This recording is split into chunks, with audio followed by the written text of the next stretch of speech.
You are about to enter the Red and Rev Sports Show experience.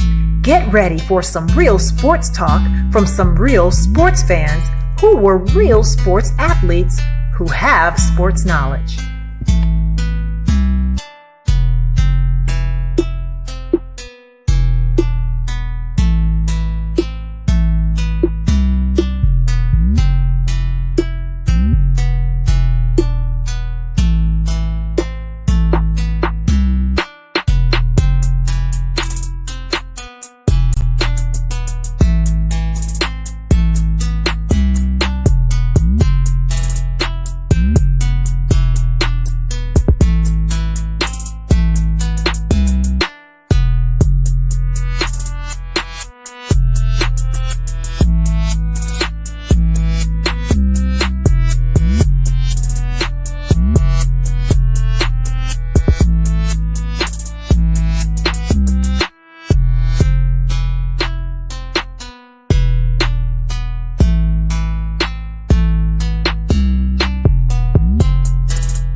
What's up, y'all? What's up? What's up? What's up? Another Saturday in the house, y'all. Episode 351. Well, we just keep on popping up the episode train. We're going to be up there with Gunsmoke in Dallas and not landing soon for all the episodes. But anyway, welcome. What we got on tap this week? Well. I think Tyson proved last night that Father Time was undefeated. We still love you, though, Tyson, baby. Who's the NFL MVP at the end? We're going to discuss that. If Kyler Murray finally put the video games down and focused on football, we'll get into that. Anthony Richardson and Bryce Young, two quarterbacks left for dead.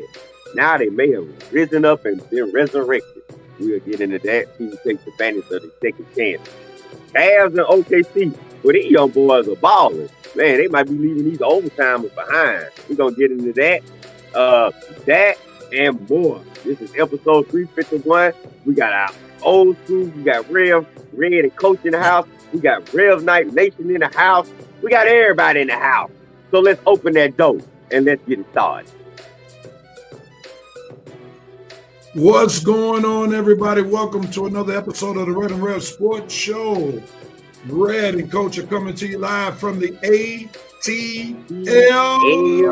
Show. Oh, Giving you real sports talk because we are real sports fans who are real sports athletes who have what, gentlemen? Real sports knowledge. So hang out with your boys, Red, Rev, and Coach for episode 351 of the Red and Rev Sports Show. And as is our sports custom on this show, we turn our numbers attention to the coach who's back with us, feeling well enough to be on the panel today to give us something or someone dealing with those three digits, 3, 5, and 1. What you got for us, Coach? Go.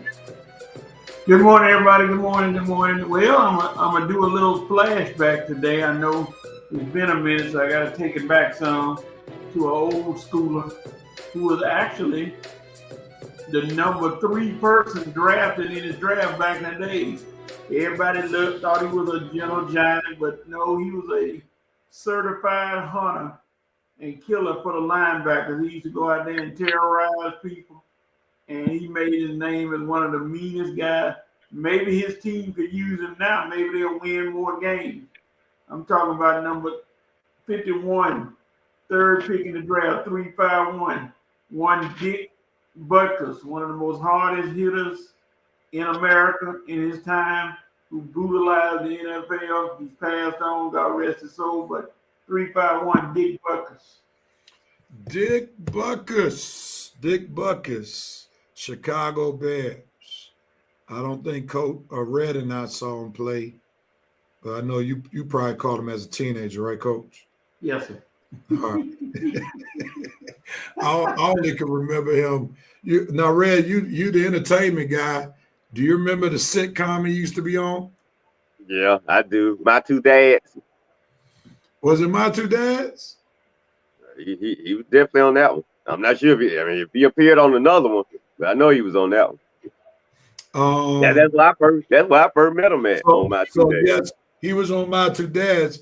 The one I remember him being a regular on was Hang Time. They used to come on Saturdays. Okay. Yeah. Hey, okay. Now, My Two Dads before Hang Time, but yeah, he was on that one. Yeah. Before Reggie. I don't forgot he was on that one. Yep, for Yeah, sure.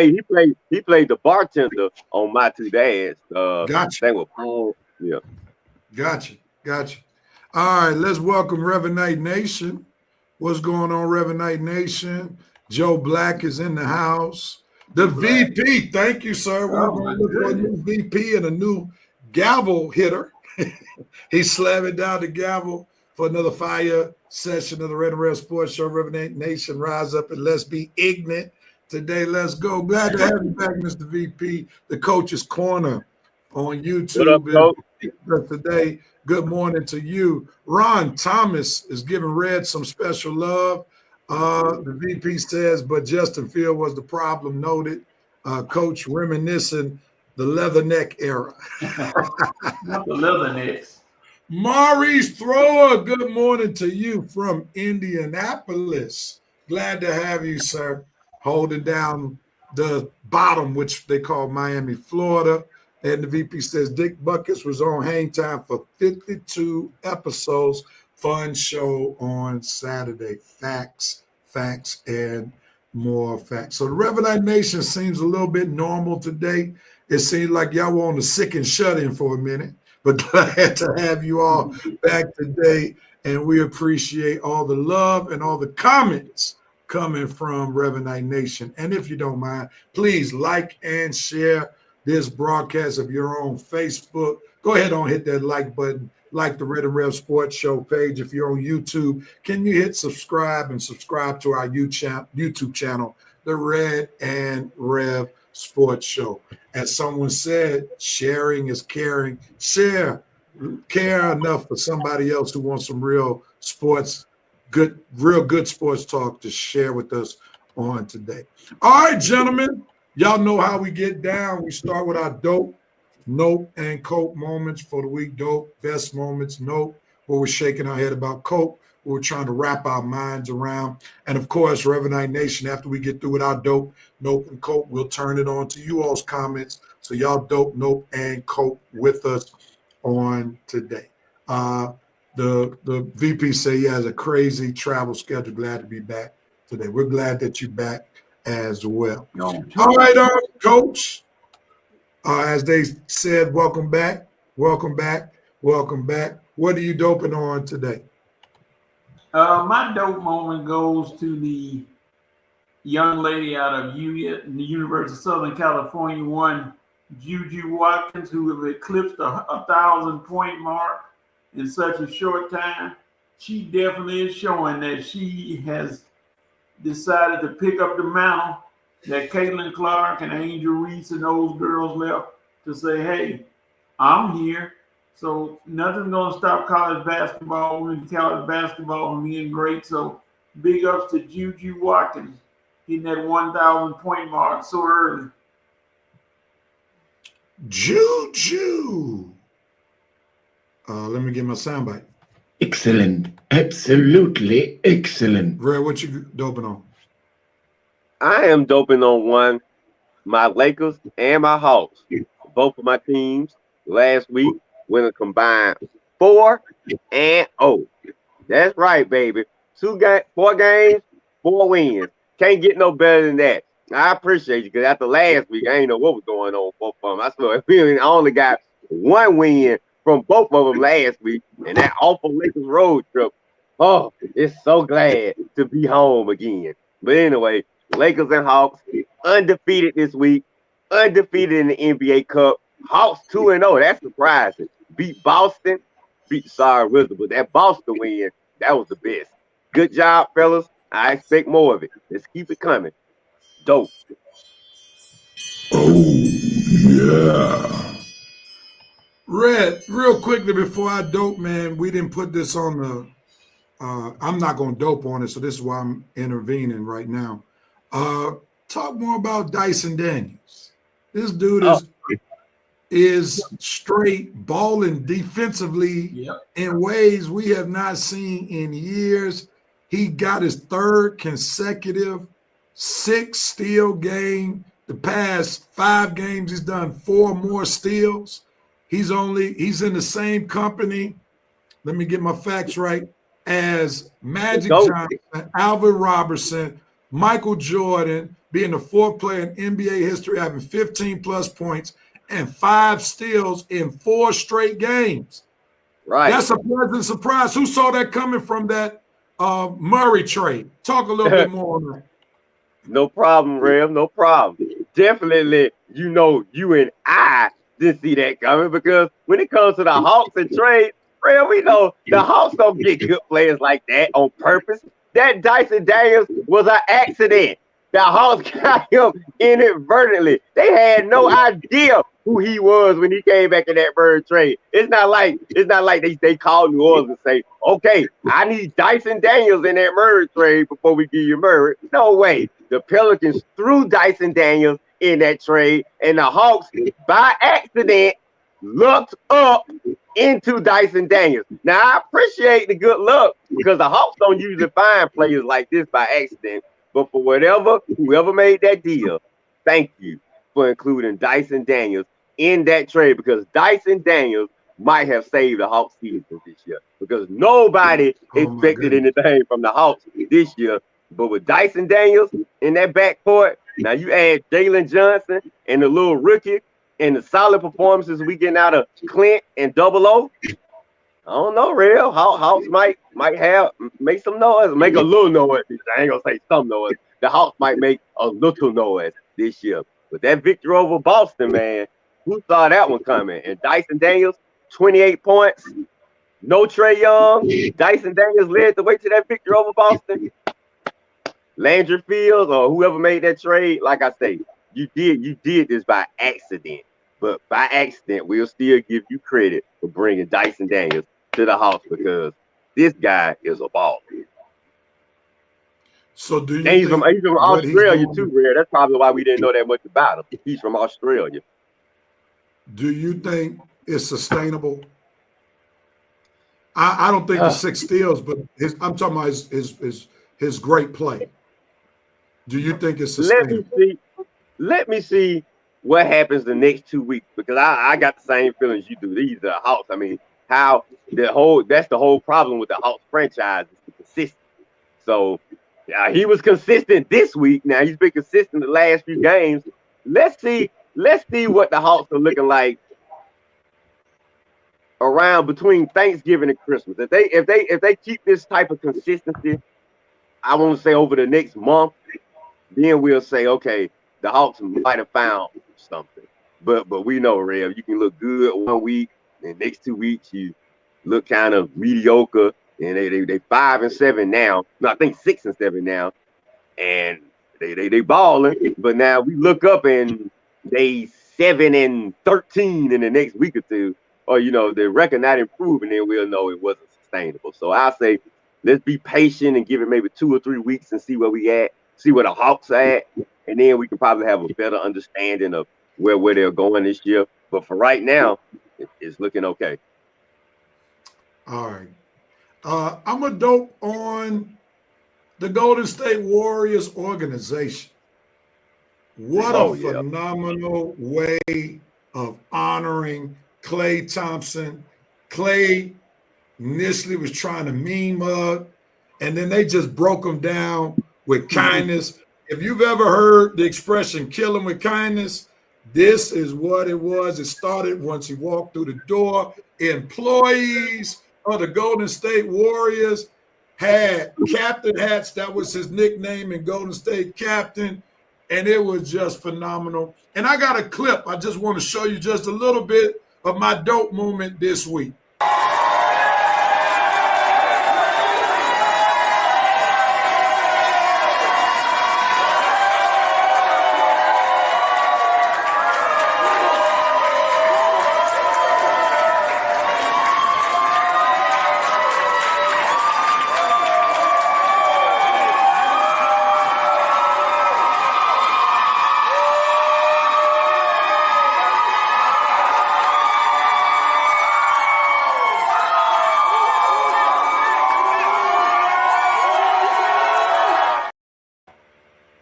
Come down with that one, man. Klay was trying to be hard. Mean Muggy came in, and then they lined up all those people in captain hats cheering them on. I mean, that was just something memorable. Golden State's a first-class organization, so that's my dope moment. Ooh, yeah.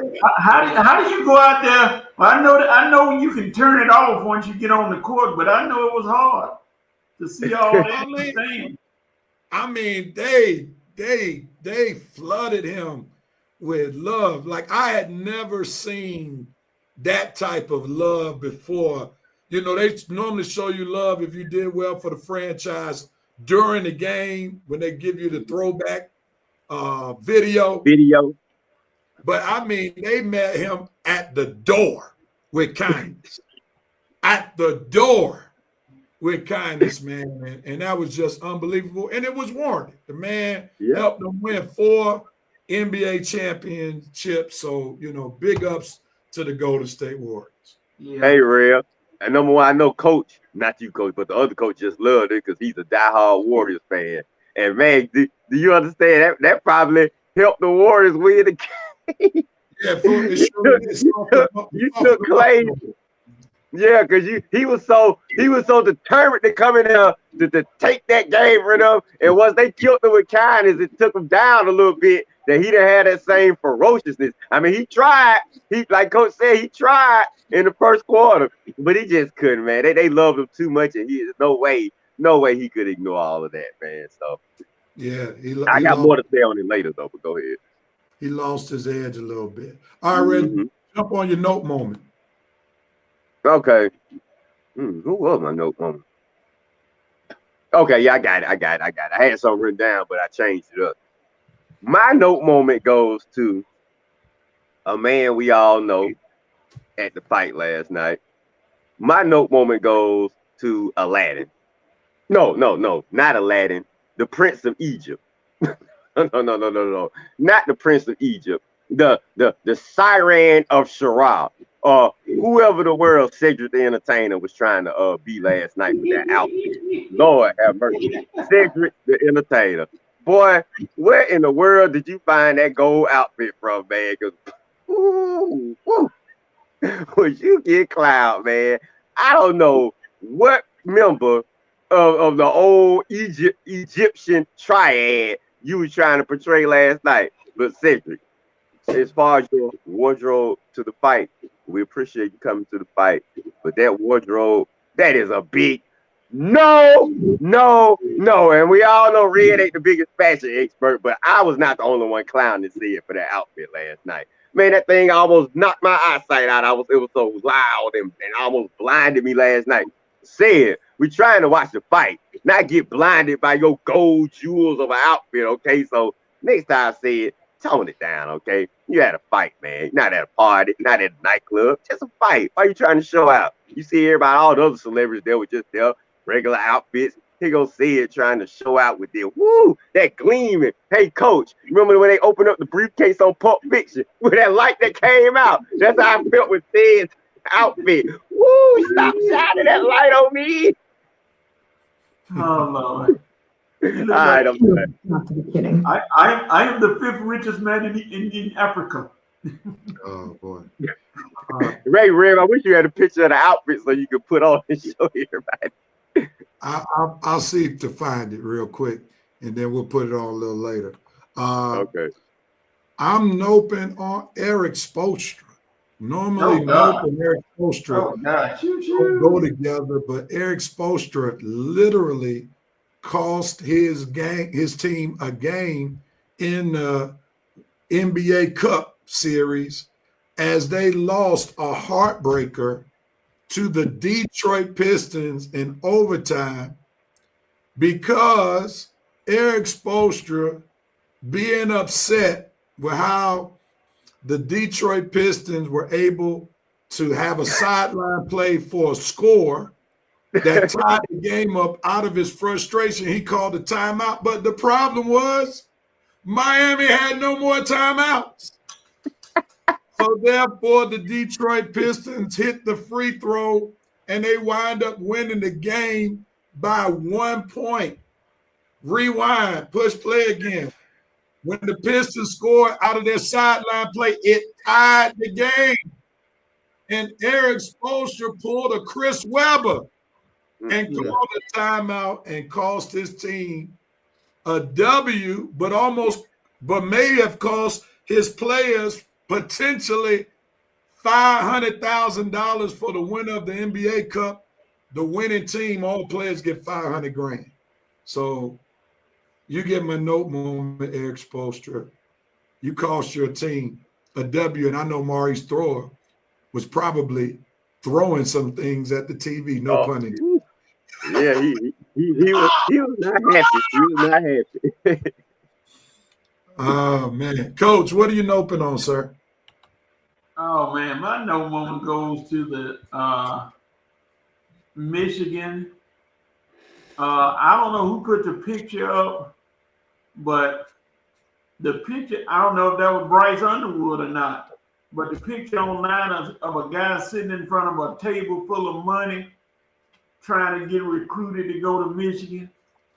Is that what college sports has come to now with Neil? I don't call it NIL, I call it Neil. Y'all putting that in, and that's y'all picture y'all want for him and for everybody to see. So it's just like Nick Saban said before. How can I sit there with a straight face and a kid that plays second string all year for his high school? I come in his house and he tell me he wants $100,000 to play for me. No, that's not a good look for college sports, and it wasn't a good look for him if that was him being recruited. So I got a no moment for that picture of Bryce Underwood. That was him sitting in front of a table full of money as a high school student, getting ready to go to college. Kind of crazy. No! All right. Good one, Coach. It's back on me, and I go to the cope segment. I'm coping with the fact that the Philadelphia 76ers are now 2-10. And a lot of it has to be because of Joel Embiid. Joel Embiid did not have his priorities in the right order. He barely finished last season. He was limping through the playoffs. And then what does he decide to do? Well, I want to get a gold medal. Even while not playing for another country, because he wasn't born in America, but he's an American citizen. So that legitimized him to play for America. But he could have helped America out, but more importantly, Philadelphians out by sitting down somewhere and getting healed from his injury. He plays, gets a gold medal, and guess what? He's not ready to play when the regular season begins. And now Philadelphia's season has just been a dumpster fire so far. They thought they would have on the court Joel Embiid, Paul George, and Maxey. They have not played one game together yet after 12 games because Embiid wasn't ready to play. Paul George had a bone bruise to start the season. While they were out, Maxey was playing. He pulls a hamstring. Embiid comes back. George comes back, but Maxey's gone for weeks. So it's just a dumpster fire. And I got to cope with the fact that the Sixers most likely are not championship contenders, and they might not even make the playoffs. But there's a God somewhere, because Scripture says, and we know all things work together for good. The good out of this is I ain't paying no money for season tickets. Praise the Lord. Coach, what are you coping with, sir? I'm going to go back to the Tyson fight. I ain't gonna talk about it, but when I found out that Drake bet $355,000 on Mike Tyson to win, that was the end of it right there. No more need to be said. The sports bad luck charm strikes again, and they had to cope with it. I wish you sit down somewhere, dude. Look, he is not a sport expert. God, wish folks would ignore him when it comes to sports. Reg, close us out with your cope. All right. Well, after what Coach said, I'm coping with Drake trying to pretend like he's a sports expert too. But other than that, it's gonna get on my nerves, dude. You are not a sports expert. You got too many teams anyway. Let me stop. I'll be ran on for a while. Anyway, my cope moment goes to one. A guy Rev mentioned in his dope. And I'm coping. Well, not me, but Klay Thompson is coping with the fact that Warriors might have been right, Klay, to let you go. I hate to say it, man. But when you look at the Warriors now, and then you look at Klay Thompson and his team now, Klay team, man, your team is like almost last place in the West, 5-7. Out the play-in tournament if the playoffs started today. Not looking good in Dallas. Everybody said Klay Thompson was going to be the missing piece. Woo, you had Klay to Luka and Kyrie. And boy, no way they ain't going to be back in the championship. I just did a sigh and just, rolled my eyes, said, okay, we'll see. But the Warriors, who wanted to move on from Klay and was criticized for moving on from Klay, well, their record is 10-2 at the top of the Western Conference, right behind OKC.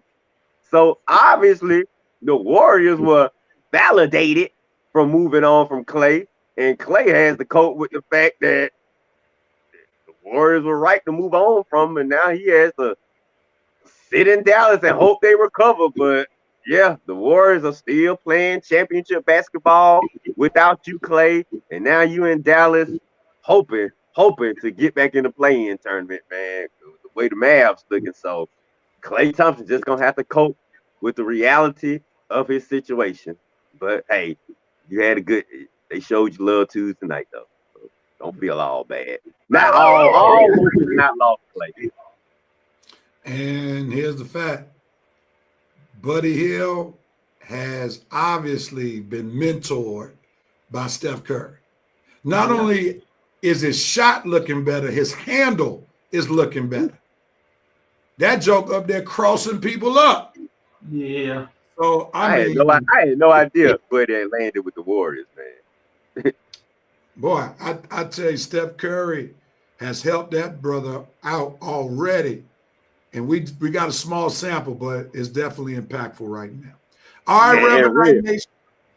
Real, let me say one more thing. And also, I think this move might, I think the addition to Stackhouse to the coaching staff is helping their defense a little. No doubt. No doubt. Oh, yeah, Rev, I got a side note for you. What's that? For you. What's that?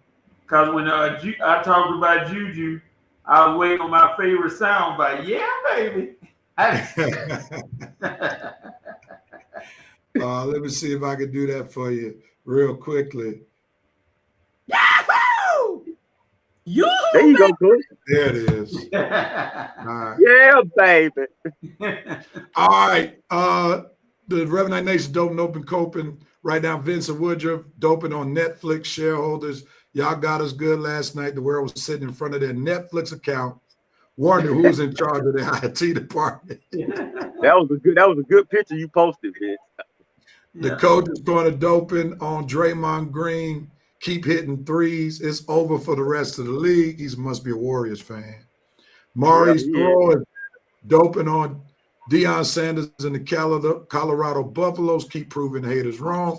Hello, Sister Dana Brickens. Glad to have you. The Eagles must be doing real well since we see you. Yeah, exactly. Because you know your Sixers ain't. What's up, Miss Dana? The coach's corner was in my amen corner where he said, that's right, Rev. True definition of a great organization. You never hear no mess going on other with Green. Great place to play. Joe Black doping on prime time.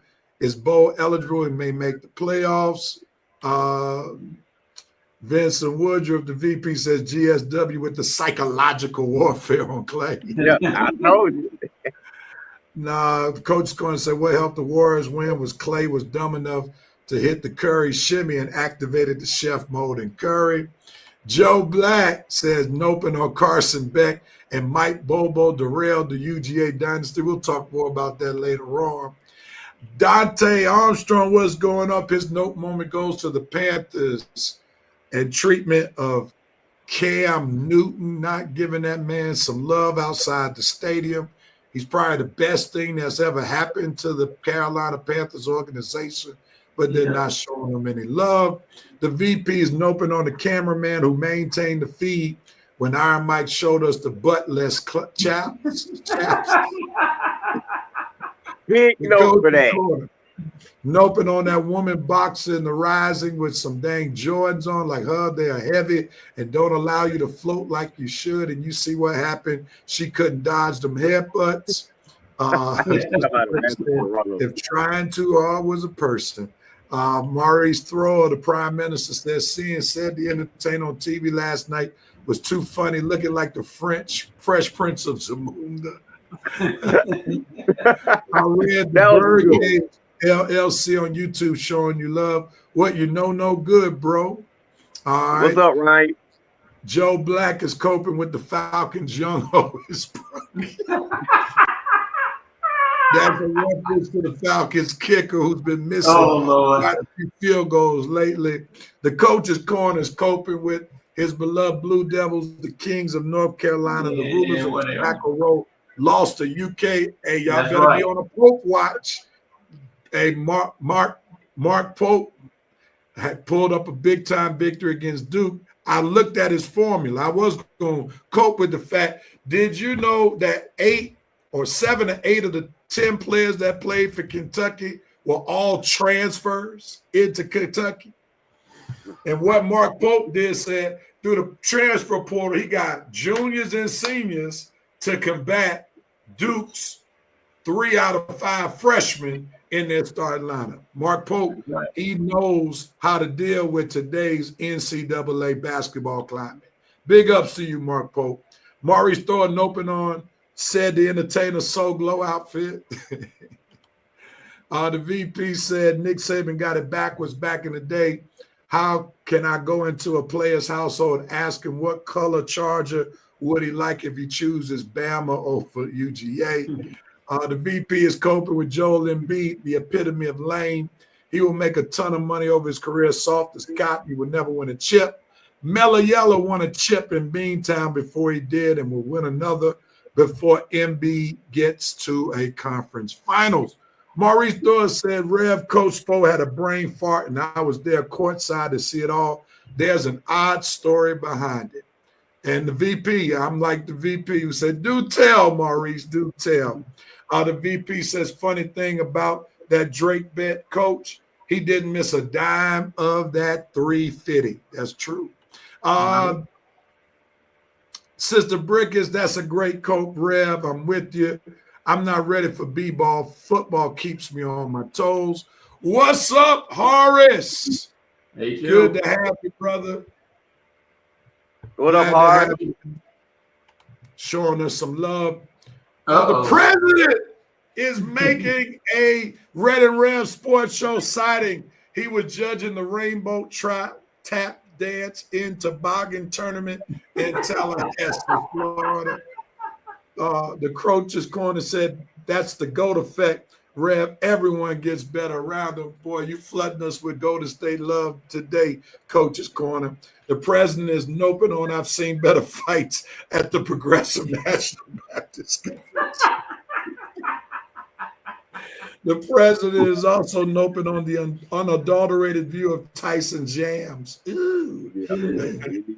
Maurice Pro coping on De'Aaron Fox. He scored a team record for Sacramento Kings, 60 points in a loss to the T-Wolves. He was lighting it up in losing fashion. The VP is coping with the element that continues to be there, feels as the Colorado Buffs continue to make this a very successful season. The hatred is real, and y'all see on the slide, Paul Feinbaum has been transformed into a Colorado stater rather than a hater right about now. The president said Cedric the Entertainer was let out his magic lamp last night.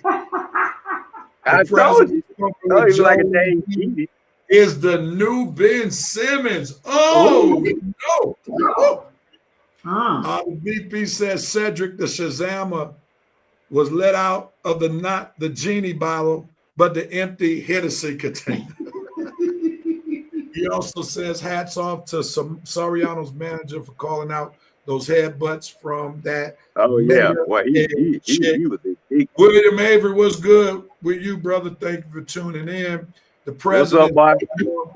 Deion Sanders, keeps proving them wrong. But what will happen once the Suns leave? Do. That's the state.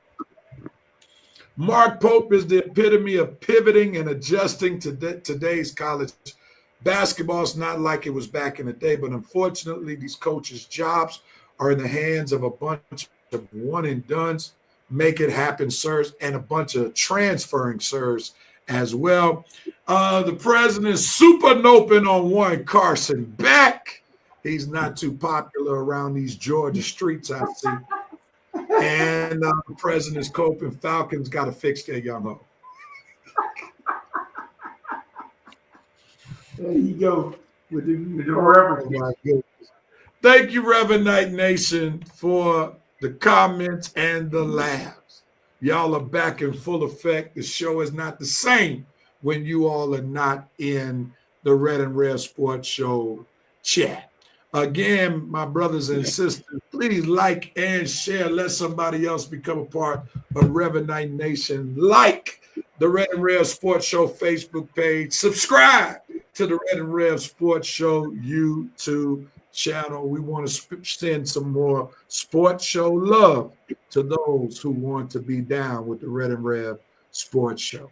All right, it's time for our college football picks. And before we start picking the games this week, and it's not a lot of stellar games this week, there's one that we really are getting excited about here in the Red and Rev Sports Show. But overall, the pick'ems are slim with the type of quality games we're going to pick from this week. But we must show our standings, where we stand as we get ready to pick. Here we are. And let me show them real quick. Red is still in first place and is killing the wins column each week, for he's won the week at least 6 times. Goodness gracious. He went 4-2 last week along with Coach and Armani, so they all tied and got an addition to their tiebreaker. Red is in first place. He has a 4-game lead over Armani. He has a 5-game lead over me. And Coach is bringing up the rear. He's 8 games up on Coach. So we will see how that continues to go down as the weeks to come. As the weeks come. Real, let me just say that we need to change the name from the Real Invitationals to now it is the Red Invitationals now, because I am going on my 3rd straight college victory, hopefully. And I'm finna tie yours, Real. Because remember, you had 3 in a row, and I'm going for my 3 in a row now. Now that you talk, I must start praying against you now. Man, you were gonna do that anyway, man. Talking about now, you were gonna do that anyway. I got to brag, Real, because I know I ain't got no chance in the NFL. Well, you might once again catch the young buck and save you some money. We'll see that. Yeah. Armontes. Come on, Armontes. You can't you last. Joe Black, real quick, said VP word down here is Shaq Khan is preparing to go after Deion. Deion ain't going no Jacksonville. No, come on. He ain't going there, man. Red on that Georgia Tech Miami game. Yep, Red was the only one who called that game, and he showed love to a team he's supposed to hate. Yep. So objectivity works, Red. Sometimes. It definitely works. All right, let's roll. Red, you're on top. You want to pick last like you normally do? Yeah, Red. You know I like to defer. All right, Coach. So you're gonna be up once I put this picks music up. Let's see how we go. Here we go. I'm sorry, wrong one. All right, Coach. First game, Revenant Nation, feel free to join us with the picks. Put your picks to these games in the chat. After every 3 games, we'll come down your street and share how you chose to pick. First game, Coach, Tulane versus Navy. This game has big, what's the word I'm looking for? It matters in the division that they play. If Tulane wins, they go to their conference championship game. If Navy wins, they tie with Tulane and waiting on some tiebreakers to see who go to the conference championship. So who you got, Red? I'm sorry, Coach.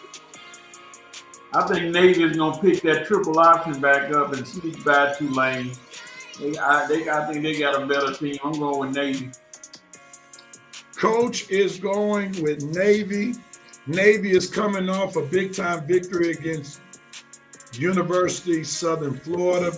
Before that, they lost to Rice, and they got killed by Notre Dame. Tulane is on a 5-game winning streak, and they've been beating everybody, and they beat Rice, who Navy lost to. I'm going to go with Tulane. I'm going to rock with Tulane, even though I've not seen Tulane play, but I have more confidence that Tulane will go on the road and beat Navy than Navy winning at home. And plus, against a common opponent, Navy lost to Rice, Tulane beat Rice. So I'm going to go with that. Ray, who you got? I'm with you, Real. I'm not picking Navy. I mean, Cupcake Navy slip up and beat. I'm sorry. Army and Navy, those are our traditional teams. I am not picking them against a team like Tulane, especially when Tulane on won 5 in a row. Their defense is pretty much balling. I don't even know who these guys Navy playing, man. So I'm sorry. Tulane, that's the easy pick. All right, so we got 2 Tulanes and 1 Navy. I'm drawing money on pick Navy. He did pick Navy, matter of fact. So it's 2 and 2. Right. He did. Yeah, you got to go Navy. The next game, you got Arizona State versus Kansas State. This game is in Kansas State. As I'm looking, Kansas State's coming off a loss last week to Houston. Oh, that's the wrong one.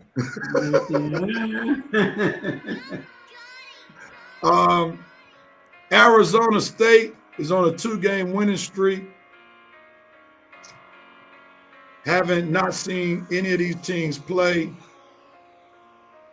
What I am impressed with is that Kansas State has won quite a few games on the road. They beat Colorado on the road, West Virginia. They beat Kansas at home. They did lose last week to Houston. I'm not going to spend much more time talking about 2 teams I really don't know. Since this game is at home, since Kansas State is the higher ranked opponent, I'm going to go with Kansas State at home. Who you got, Red? K-State, yeah, they slipped up at Houston, but they've been pretty consistent all season long, and now they coming back home after a slip up on the road, kind of like my Bulldogs. K-State take care of business at home today. Coach, are you going to make this unanimous, or are you going to go with the wild card with Arizona State? No, Arizona State doesn't have enough defense to beat Kansas State. I'm going to go with Kansas State. All right. After this game, we're coming to you, Reverend Night Nation. Keep putting your picks in the chat. Red, it's on you. Clemson versus Pitt. Who you got? I know Pitt been surprising us this year with the record of the 72, but the 2 losses have been the last 2 weeks, and you slipped up because now Clemson lost last week, and they looking for to get back. No, they won last week, but they lost to Louisville. But they ain't trying to have another loss. So Pittsburgh, I know this game in Pittsburgh, but I think Clemson represents because they are fighting for a playoff spot. So they know if they lose this game, it's pretty much done for them. This game pretty much an elimination game. So I'm gonna go with Clemson because I think they're the better team.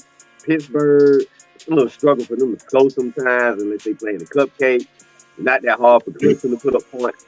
I'm gonna take Clemson because I just think they're the better team. Coach.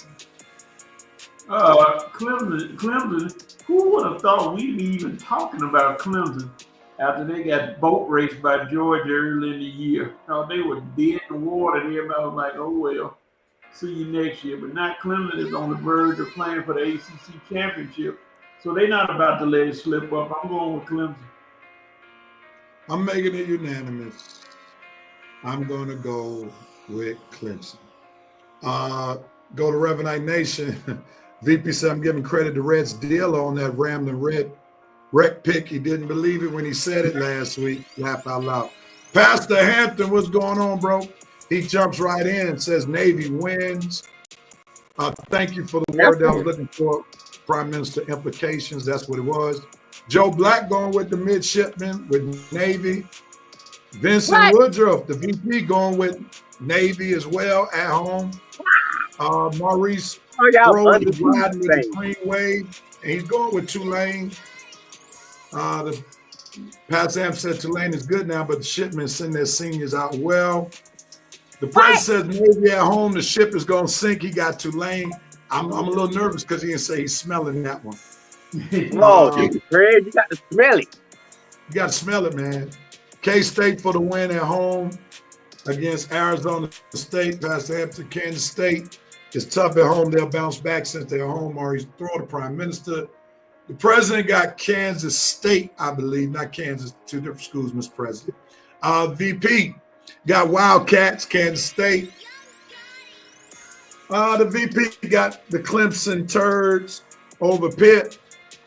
Pastor Hampton got Clemson over Pitt.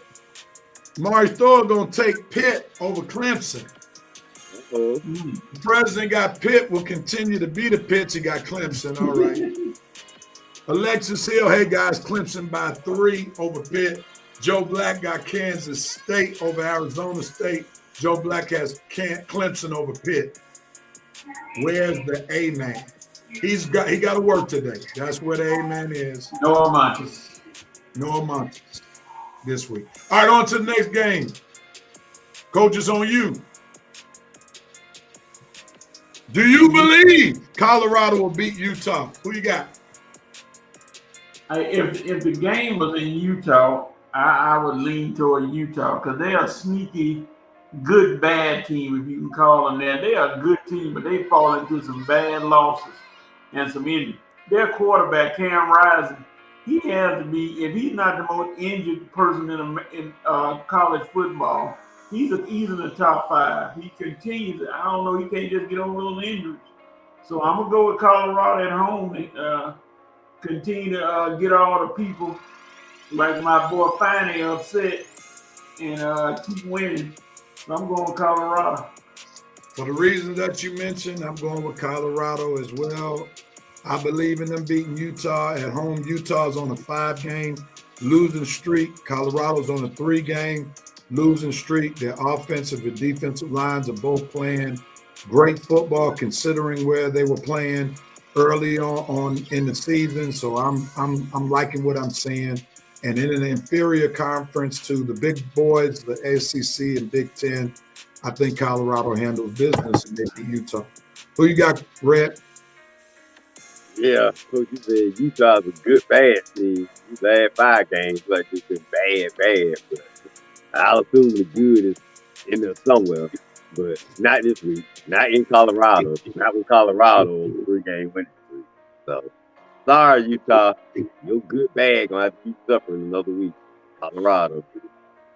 On to the next game, Texas versus Arkansas. It's on me because this week doesn't have stellar matchups. This is one of the games we got to throw in there. Arkansas is at home, but I'm going to bet on Texas, taking care of business, going into Arkansas. They are in prime position to play for the SEC championship. This is a must-win game, so I believe Sarkisian will have his troops ready to play. Ewers is looking better than what he did when they played against Georgia, so I'm looking for Texas to go into Arkansas and handle their football business. So give me Texas. Who you got, Red? Yeah, Arkansas. If I wanted to take this upset, man, you ain't been playing too well at home lately. You lost to Ole Miss at home. You lost to LSU at home. Beat Tennessee at home, but that was almost a month ago. Yeah, Texas, they've been reeling since the Georgia loss. So they coming in there with their eyes wide open. I just don't think y'all gonna have enough to get them. I would love for you to upset them, but I'm not gonna go out on the limb and pick you. I'm gonna go Texas. An upset would help Georgia to get back into the SEC championship. I know. That's what I need Arkansas to win, but I ain't finna pick them to win. Coach, who you got, man? See, if this was back in the days of the old Southwestern Conference, this would be a good battle. And Arkansas would be favorite probably at home, but unfortunately in the SEC and Texas saying, hey, we got to keep winning, even though they're highly overrated to me. But hey, Texas don't beat Arkansas. All right, so that's unanimous. Let's go on to Revenite Nation and see what they're talking about right now before we get to the last 2 games. Here we go. Colorado over Utah, says Alexis Hill. The VP got Colorado. The president said it's a prime day for a win, Colorado. Pastor Hampton says Colorado rolls. Shador shows out. Joe Black has Colorado. Indeed, Colorado's on that path to the college football playoff. Maurice Thor is going with Colorado. Coach Prime is letting his team talk for him.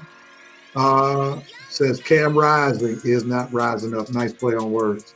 Alexis Hill has Texas over Arkansas. The coach's corner got Texas, baby. That's his other team we see. The president got Texas. Maury thought Texas will rumble over Arkansas. Pastor Hampton wanted to be the odd football guy today. Got Arkansas over Texas. We'll see if he was a prophet. I would love it, real. I mean, Pastor. The vice president is smelling what Pastor Hampton is cooking. Arkansas will steal the Longhorns in this one. Now, he put the laugh out loud. I don't know if that's a caveat just in case he could say he was just playing if Texas wins. Joe Black has Texas. Georgia needs the Razorback win after they lose tonight. We'll get to that game in just a minute. Coach wanted somebody being overrated. On to the next game. Red, it's on you, brother. Missouri, number 23, going into Columbia, South Carolina to play the Gamecocks. Who you got? Well, South Carolina been pretty lucky for me this year, Vincent. Your boys got a big victory for me. They win for me last week. Over Texas A&M. Appreciate that. And you got another SEC coming in town. I'm gonna stick, Vincent. I'm gonna stick with your boys. I'm gonna stick with your Razorbacks. I know Missouri got a little better record, but SC just right behind them, just one game back. They're 6-3. And I'm gonna say the records will be tied after this game, real. Because I say South Carolina gets another SEC victory at home. I'm going South Carolina in the upset. That's why I got a chance to pick an upset today. Come on, South Carolina. Now, technically, Red, it wouldn't be an upset since South Carolina's ranked higher. But Missouri has the better record. Oh, okay. Yeah. It's all good. Coach, are you riding that South Carolina train? No. I think Missouri finally decided to act like they belong in the SEC through all the hype and sneak South Carolina today by a touchdown. Whew. Wow, Coach. I thought you would give me a more convincing argument. Because when I look at Missouri, I'm seeing W's against Oklahoma, overrated. Auburn, not good. UMass, not good. They got blown out by Texas A&M. They got blown out at Alabama. Both of those blowouts happened on the road. Meanwhile, South Carolina plays Alabama real tough on the road, lose at Alabama by 2 points. They blow out Texas A&M, the same team that Missouri got blown out by, and then they beat Vanderbilt at Vanderbilt, who beat Alabama at Vanderbilt. I like what South Carolina's cooking more than I like what Missouri's cooking, so I'm going with South Carolina. On to the last game. Coach, you're going first. Tennessee versus Georgia. Let me warn you, your cousin is watching who you picked. He's a big Tennessee fan. He wears a lot of orange and white in his life, so I just wanted to warn you before you made your pick. I do want to remind you this game is at Georgia, the same place where the Bulldogs haven't lost in like 5 years. Yeah, they playing between the hedges. Everybody know that old phrase, a hit dog will holler. Well, Ole Miss hit, so it's time for Georgia to holler. They said old Nico is going to play, so that should help Tennessee. And Tennessee got one of the top 3 defenses in the SEC and in the country. Carson Beck, they repoed your Lamborghini, so you ought to be motivated to play ball tonight. Mike Bobo, your job is on the line too, sir. So, Georgia by a late field goal. All right, so he did not yield to the Tennessee temptation, and he chose Georgia. Now, I must admit, if this game were on the road, I would be picking Tennessee because I have no faith in Carson Beck. Absolutely no faith in Carson Beck, and we'll talk more about him in just a minute. But since this game is at home, and it's been a very long time since Georgia has lost 2 games in a row, is why I just can't see it happening right now, even with Carson Beck. My dude, I have one concern with Georgia. Their running back pool is pretty low. Trevor Etienne is not playing. So they're going to be leaning highly on Frazier. If Frazier stays healthy, I think he can deliver the goods to give Georgia a W, because they're going to have to lean on the running game more than the passing game, because in Carson Beck, Georgia should not trust. So I'm going to still go with Georgia. Who you got, Brad?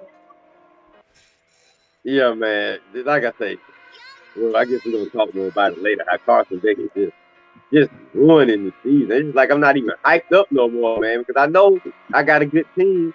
But when you're quarterback, oh, have mercy. But like you say, Real, we at home. We don't lose at home. We don't lose 2 in a row. So it's a lot of good things going for us. But Trevor Etienne not playing, that's gonna hurt us. But I'm picking Georgia to survive. I mean, I'm not gonna sit up here and say it's gonna be a blowout, because when you got a quarterback like that, man, Real, just like I'm back here having these Matt Ryan vibes, man. I know I got a good team, but what is the signal caller gonna do? We at home, so we'll win. I don't know how we're gonna win, but I'm picking Georgia. But it's just like I'm just not feeling this right now, man, because I know what we about. It's just hard for me to get pumped up for the same reasons you mentioned, Real. But we'll talk about it later. But I'm picking Georgia, and I'm not excited. All right, going back to the South Carolina-Missouri game, the VP is taking the Gamecocks. The president's taking the Gamecock, call them chickens. Alexis Hill going with the Gamecocks by 3. Joe Black said this is the real USC coach. What? Man, please, yo. Nobody called him USC. They call him South Carolina. Ain't nobody called him that. Fake news. The VP said Gamecocks are 23 and Mizzou 24. Let's get these busters and send them back to their Columbia. Battle of Columbia today. Good observation. Pastor Answer has South Carolina will get Missouri, and Beamer will irritate everybody but South Carolina fans with this interview after game. The Prime Minister says the Gamecocks are much improved with that defensive line they have. South Carolina for the win. Red Carolina is favored by 12.5 points. Pastor Hampson, coach, you fan, but that was a little sad there, bud. Their quarterback, Brady Cook, is uncertain, and the backup is trash. Talking about your Missouri pick. On to the next game. Georgia will prevail over Tennessee, says the president. The vice president says UGA. Alexis Hill got UGA by 3. Pastor Hampton, no surprise, got the Vols. The defense is in Rocky Top, baby. You better hope they make their way to Athens. The president says, I have more faith in Ben Carson than Carson Trainwreck. Alexis Hill said, Rev, you were right in the beginning about Carson Beck being overrated. I'll take my bow. Thank you for that observation, brother Alexis Hill. Maurice Brewer with Carson Beck's 14 turnovers over the last 4 games and the many drops by his wide receiver. UGA might be in trouble. So he's rolling with the bad guys, Tennessee. Joe Black said, Maurice, how you hating on me like that? Just because I picked up Georgia Tech last week. That's why he's doing it, y'all. Joe Black said, depends on which Carson Beck shows up. Beck throws less than 3 picks. UGA gets my 6. Do you hear that? If he throws less than 3 picks. Goodness great. That's what it's come to with Carson Beck. Yeah, that's not very that's not The pastor said the tradition will be broken tonight. The president says presidential upset special. I'm taking Kansas over BYU. Kansas over BYU? We didn't do that game. Yeah, we didn't do that game, but I guess the president had to smell something, so we go with it. Good comeback. All right, gentlemen, that concludes our picks, the NCAA picks. That also concludes the first half of the Red and Red Sports Show. We want to thank Reverend Knight Nation for your comments. We talked dope and open coke action. We gave you our college football picks. On the other side of the Red and Rev Sports Show, second half, we got some basketball, NBA to talk about. We got some more college football to talk about. We got some NFL to talk about from our five, and then we also got some NFL picks to make. So we will be right back after our version of halftime. We'll be right back, gentlemen, and any lady. See you soon.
And we are back for the second half of the Red and Rev Sports Show. We have given you some college football talk. We gave you our note, coke, and dopes. And now we're getting ready to give you some more 5 for 5 action with our 5 hot topics that we'll share on today. The president said, make sure Red has on pants before he gets.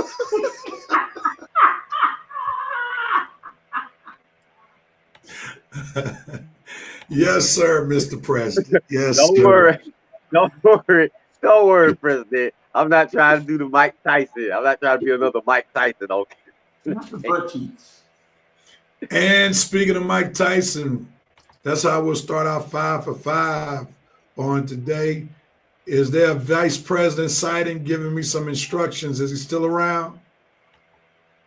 I'm giving him a chance to do something he hadn't done in a few weeks. It's time for our 5 for 5, Mr. VP. I guess he stepped away from the computer. So in the words of the VP, cue Lunitz. The cue is on. Hey, Here we go. Hey, All right. You got it right while I was touching the key. all is right with the world. Yes, sir. All right. Here our first topic. The Tyson Paul fight review. What says you, Red, about the fight? Remember, you got 1 minute, 45 seconds, single picture, 15 seconds, and you go over. Group picture, mute button after 1 minute. What says you, Red, about the Tyson Paul fight on yesterday? Go. Well, let me be quick because I got a couple of fights. We'll talk about the Serrano and Kathy fight. Serrano was completely robbed. That girl, that's one of the best girl fights we've ever seen, and to have it ended like that off a complete robbery for Serrano, I was completely disappointed, but I can't wait to see those two girls again. Serrano, you have impressed me. I'm a fan of yours, girl. Amanda Serrano, go, girl. You go, girl. You can fight. Boy, I can't wait to see you fight again. Stay on topic, Red. We're talking Tyson Paul fight, not no girls. Stay on topic. Go. I just want I just wanted a quick mention. Okay, back to the Tyson and Paul fight. Well, that fight just pretty much proved that Father Time is undefeated. It seemed like Tyson had it for the first 2 rounds, but after that, man, it seemed like he was just surviving out there, just trying not to get knocked out, trying not to pass out, trying not to have a heart attack out there. Tyson was just in survival mode after the 3rd round. I give him credit for hanging in with a 27-year-old, and he's still beloved by all, but Father Time is undefeated. Coach, go. All right. I'm just going to honestly say that all I can say was choo-choo, meaning that fight was a certified train wreck. Simple as that. I mean, everybody's saying, well, Mike was old. You didn't expect him to last that long. But after those workout videos, you would have thought he was in better shape. But I guess not. So, Father Time 1, Mike Tyson 0. All right, let's see if Reverend Nation got something to say.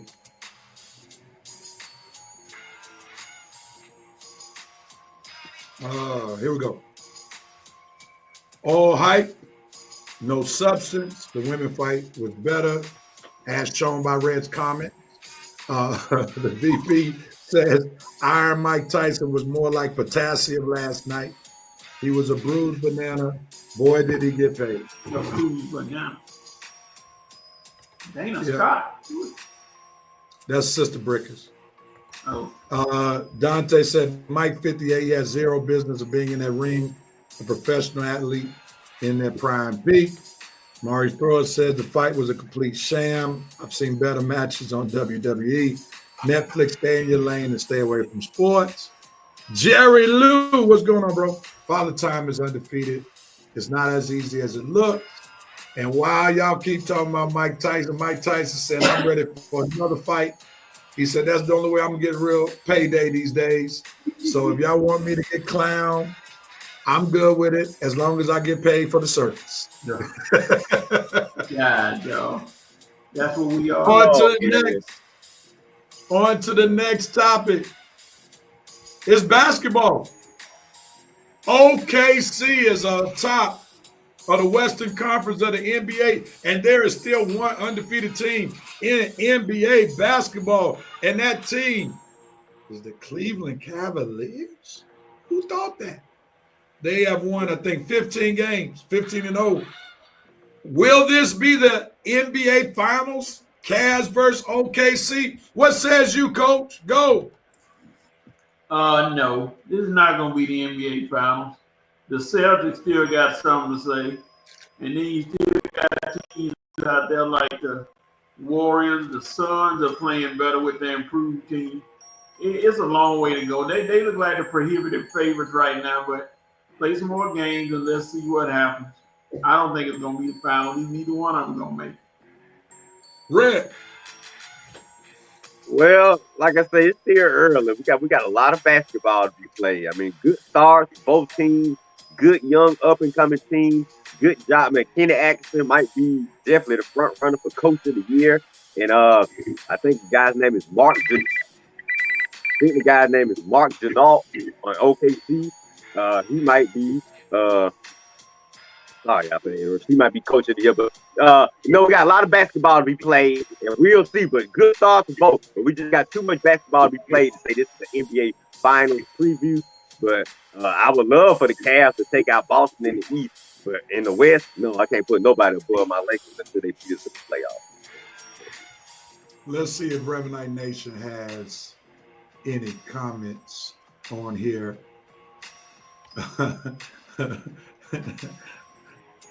Coach Sister Scott / Bricker said, didn't mean to confuse anyone. Sorry. Going back to Mike Tyson, Dante Armstrong said, Coach, sure, he can look good in workout videos. We all look good in workout videos. But the actual sport itself, Tyson had no business there. He had no legs after the second round. The vice president said Jeff Bezos has just entered the chat. Coach's Corner said it's absolutely not the finals. The Warriors will definitely be there. No, I don't know about the Warriors. They got to get a big man. Got to get a big man. They need a solid big man. The president says way too early. Neither will be there. Alexis Hill says, nope, I hope not. I need to watch the Cavs, I guess. The prime minister says it's way too early to call, but it's a very impressive start for Cleveland. OKC will be in the mix for the Western Conference title. Jerry Lou says, potassium, ha, ha, ha. How did you come up with that element? If you were going with the soft, malleable metal, go with lithium. All right. Real quickly, as Red moves, don't be surprised if you see OKC slip in the standings. They lost their big guy, Chet Holmgren, to a major injury. And Chet Holmgren will be on the sidelines for 7-8 weeks, which may cause OKC to have, like Humpty Dumpty, a great ball. So be on the lookout for that. Ethan Wilson said Mac's best shot was the slap. The coach's corner says the Warriors are going to get the Greek, not this year, man. Don't believe that. No. They ain't getting the Greek this year. I tell him, man, Greek can't leave Milwaukee after that miss he made. Second chances. We got two quarterbacks who started off with rocky road starts. Anthony Richardson of the Colts and Bryce Young of the Panthers. They're getting a second chance after they've been benched. Which guy will take better or full advantage, rather, of their second chance? What says you, Red? Go. Right now, if I had to pick one, I'd probably go with Richardson in Indianapolis. He has a better upside, more size, more skill. Like I said, I always thought Bryce Young was a little too small, too short. It's hard for those type of players to really succeed on a consistent basis. Anthony Richardson just had a lot of mental issues up here. He got size, he got the talent. He just got to put it all together. He's a work in progress. But being back on the field, that'll be able to help him get back in the tune of things.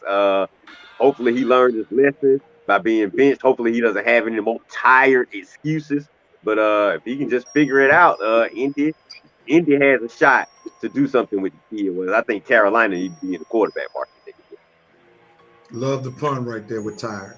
Go ahead, Coach. Carolina is 2-0 since Bryce Young came back. I don't know what it means, but competition, maybe figured it out. Anthony Richardson got more to lose than Young because nobody's expecting Carolina to do anything, but they are expecting Richardson to do something. So I think Richardson can come back. I think he learned his lesson. So it's going to be interesting to see how they finish. Neither one of them projected to go anywhere, but let's see how they finish the season out. All right, we'll see what Reverend Knight Nation has to say. Any comments about this? Jerry Lou, going back to basketball, I still can't believe OKC lost the finals with Durant, Westbrook, Harder, Iguodala, Cephalota, all on the same team. Don't forget, Serge Ibaka was on that team. Jerry Lou said almost better than Will Smith. Maurice Thrower, the prime minister, says, I really like Anthony Richardson, but I think he's on the wrong team. He's got to get his head in the game. All right, on to the next. Number 4 out of 5. Kyler Murray, Coach. Is he the comeback player of the year? What says you, Coach? Go. No, he's having a great year. And he's playing well. And he's got Arizona playing. They're in first place right now. But the comeback player of the year is Russell Wilson.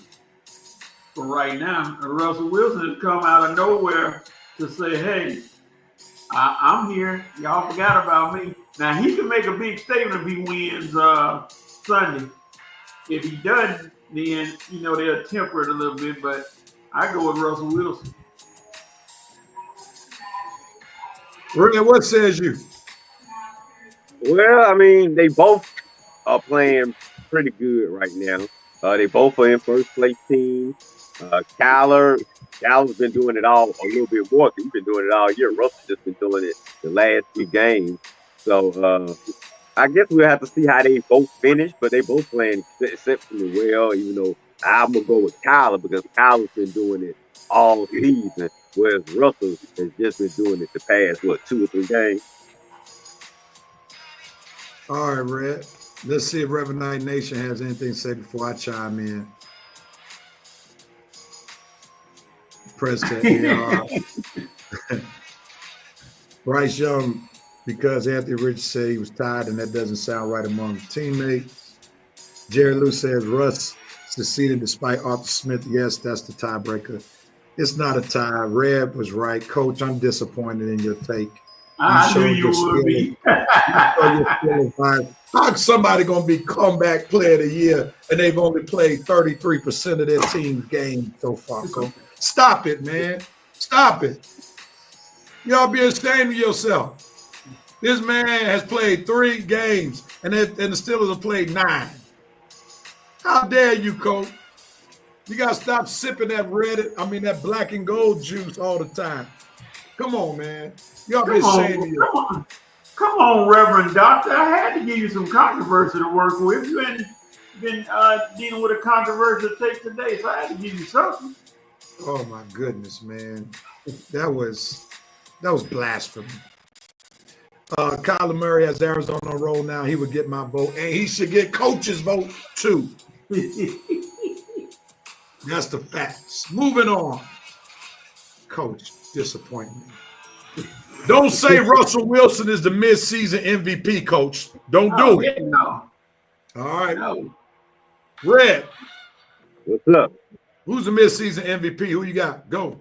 Well, Rev, I tell you, before last week and those 5 interceptions by Jared Goff, I probably would have said him. But now I think I'm leaning back toward Lamar Jackson, maybe back-to-back MVP. Goff, let me see how Goff can go the rest of the season by having a game like he did last week, even though the Lions won. But come on, dude, you can't have a game like that. But let me see how the Detroit finishes the season. It's probably gonna be between Goff and Lamar Jackson.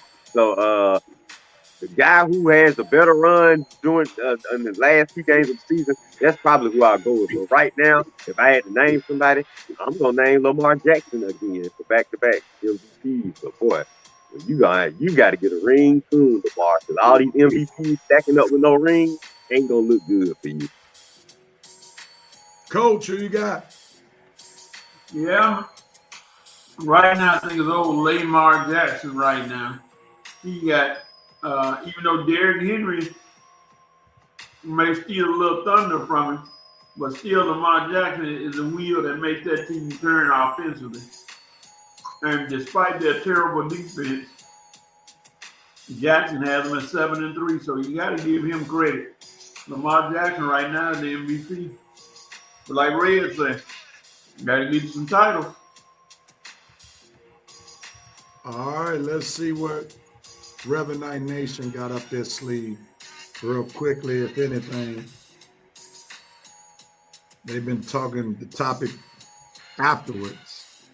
The president has a name that I wanted to invoke into the conversation, Derrick Henry or Saquon. My midseason MVP is Lamar Jackson, says the prime minister. The coach's corner going with Henry, Derrick Henry, over 1,000 yards. Jerry Lou, someone switched golf film in the film room with Carson Banks. Lamar Jackson, but Josh Allen is second. Let me just infuse my take. I can't go with Lamar or Derrick Henry because they cancel each other out. They're on the same team. Both of them are doing damage because they got each other. So that's why I can't give it to Lamar or Derrick Henry. If I had to give it to a quarterback, I would lean more on Josh Allen because he has more responsibility. But the true MVP, and I'm not a big Eagles guy, is Saquon Barkley. He has single-handedly saved the Philadelphia Eagles. If Saquon is not on that roster, the Eagles would have probably fired Nick Sirianni by now. Saquon has rushed over 1,000 yards as well as same as Derrick Henry. Saquon is the major player on the Eagles offense. Jalen Hurts better thank God for the New York Giants being stupid. Because Jalen Hurts will be under all types of scrutiny here in the Pennsylvania area, East Pennsylvania area, if it weren't for Saquon Barkley. This guy is straight balling, and he has put the Eagles on his back. And there was a reason why Philadelphia Eagles fans, after the game on Thursday night, while they were having the post-game show, was saying, "Thank you, Giants. Thank you, Giants." They understand. And Rev, that hard knock special, where they detail how dumb the Giants were for letting Saquon go, that just they make it even worse. And now you're gonna have to pretty much reports coming out that they're gonna cut Daniel Jones this season, pretty much after the season. So the guy that you chose over Saquon is now gonna be off the team while Saquon is thriving in the Giants land. You're gonna be getting rid of Daniel Jones. You're probably gonna fire Brian Daboll, and the Giants gonna go back in turmoil again while the Eagles just rising up. Shedeur is on the way. Yeah, they might need Dion to come too. Well, Dion, you think Dion will go to the? No. Me Sister Dana says Saquon for her, not surprising since she's an Eagles fan. Excuse me. Brother Dante says, agree with you, Red. Barkley saved the Eagles and Hurts. Jerry Lou says Saquon with the reverse hurdle like Matrix, and then goes another 7 yards. I've never seen that. And they're going to have to add that to Bad next year. They already working on it now. Sam Darnold for NFL Comeback Player of the Year. Maybe during the first 5 weeks of the season. Right. Not now. I don't think so, Maurice. Exactly. Yeah, he's thrown away his opportunity. No pun intended. Maurice throw. I say, real, that Vikings game coming up ain't so tough now. I thought it was tough. It ain't gonna be so tough now. He did prove the Jets were the problem, not him. What's up, Donnie Rosser? Glad to have you. What's up, Donnie? Sounds about White as the VP. Henry is second to Saquon on yards carries, with Saquon having a bye week. The VP says the Marr family will never draft a black quarterback, no matter the name. All right. And they will suffer. That's true. All right. Before we go into our NFL picks, we've been flirting with this topic, and now it is time to talk about it. I'm going to give us 7 minutes, Red, to talk about this particular topic. I know it's dear to your heart, dear to my heart. Beck is backing up Georgia season.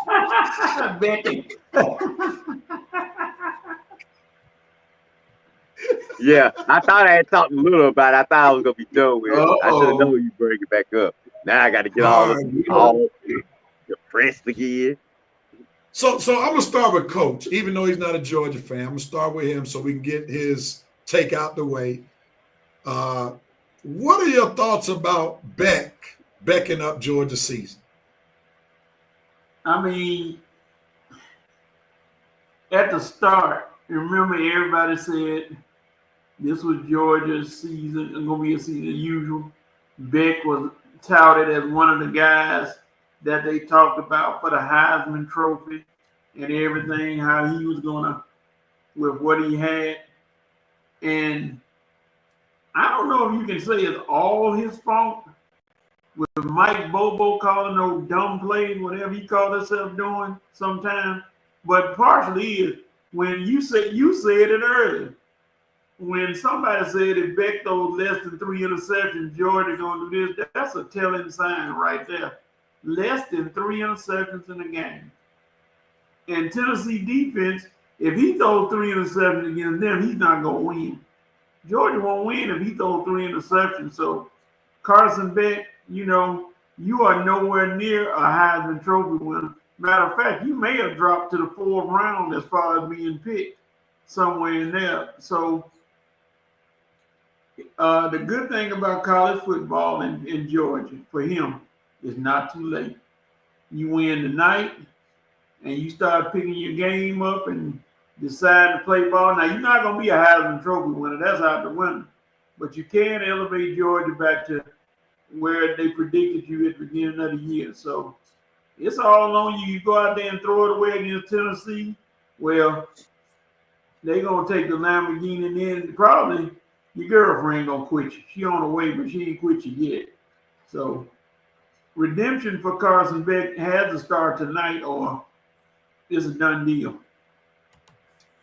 All right, before you jump in there, Red, let me see comments real quickly.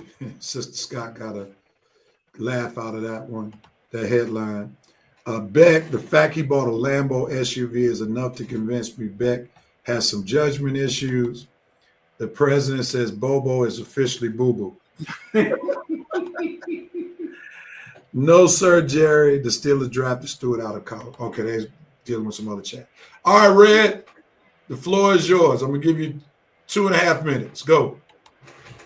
All right, just let me know when my time is up, real. Like I say, I was talking about it early and depressed me.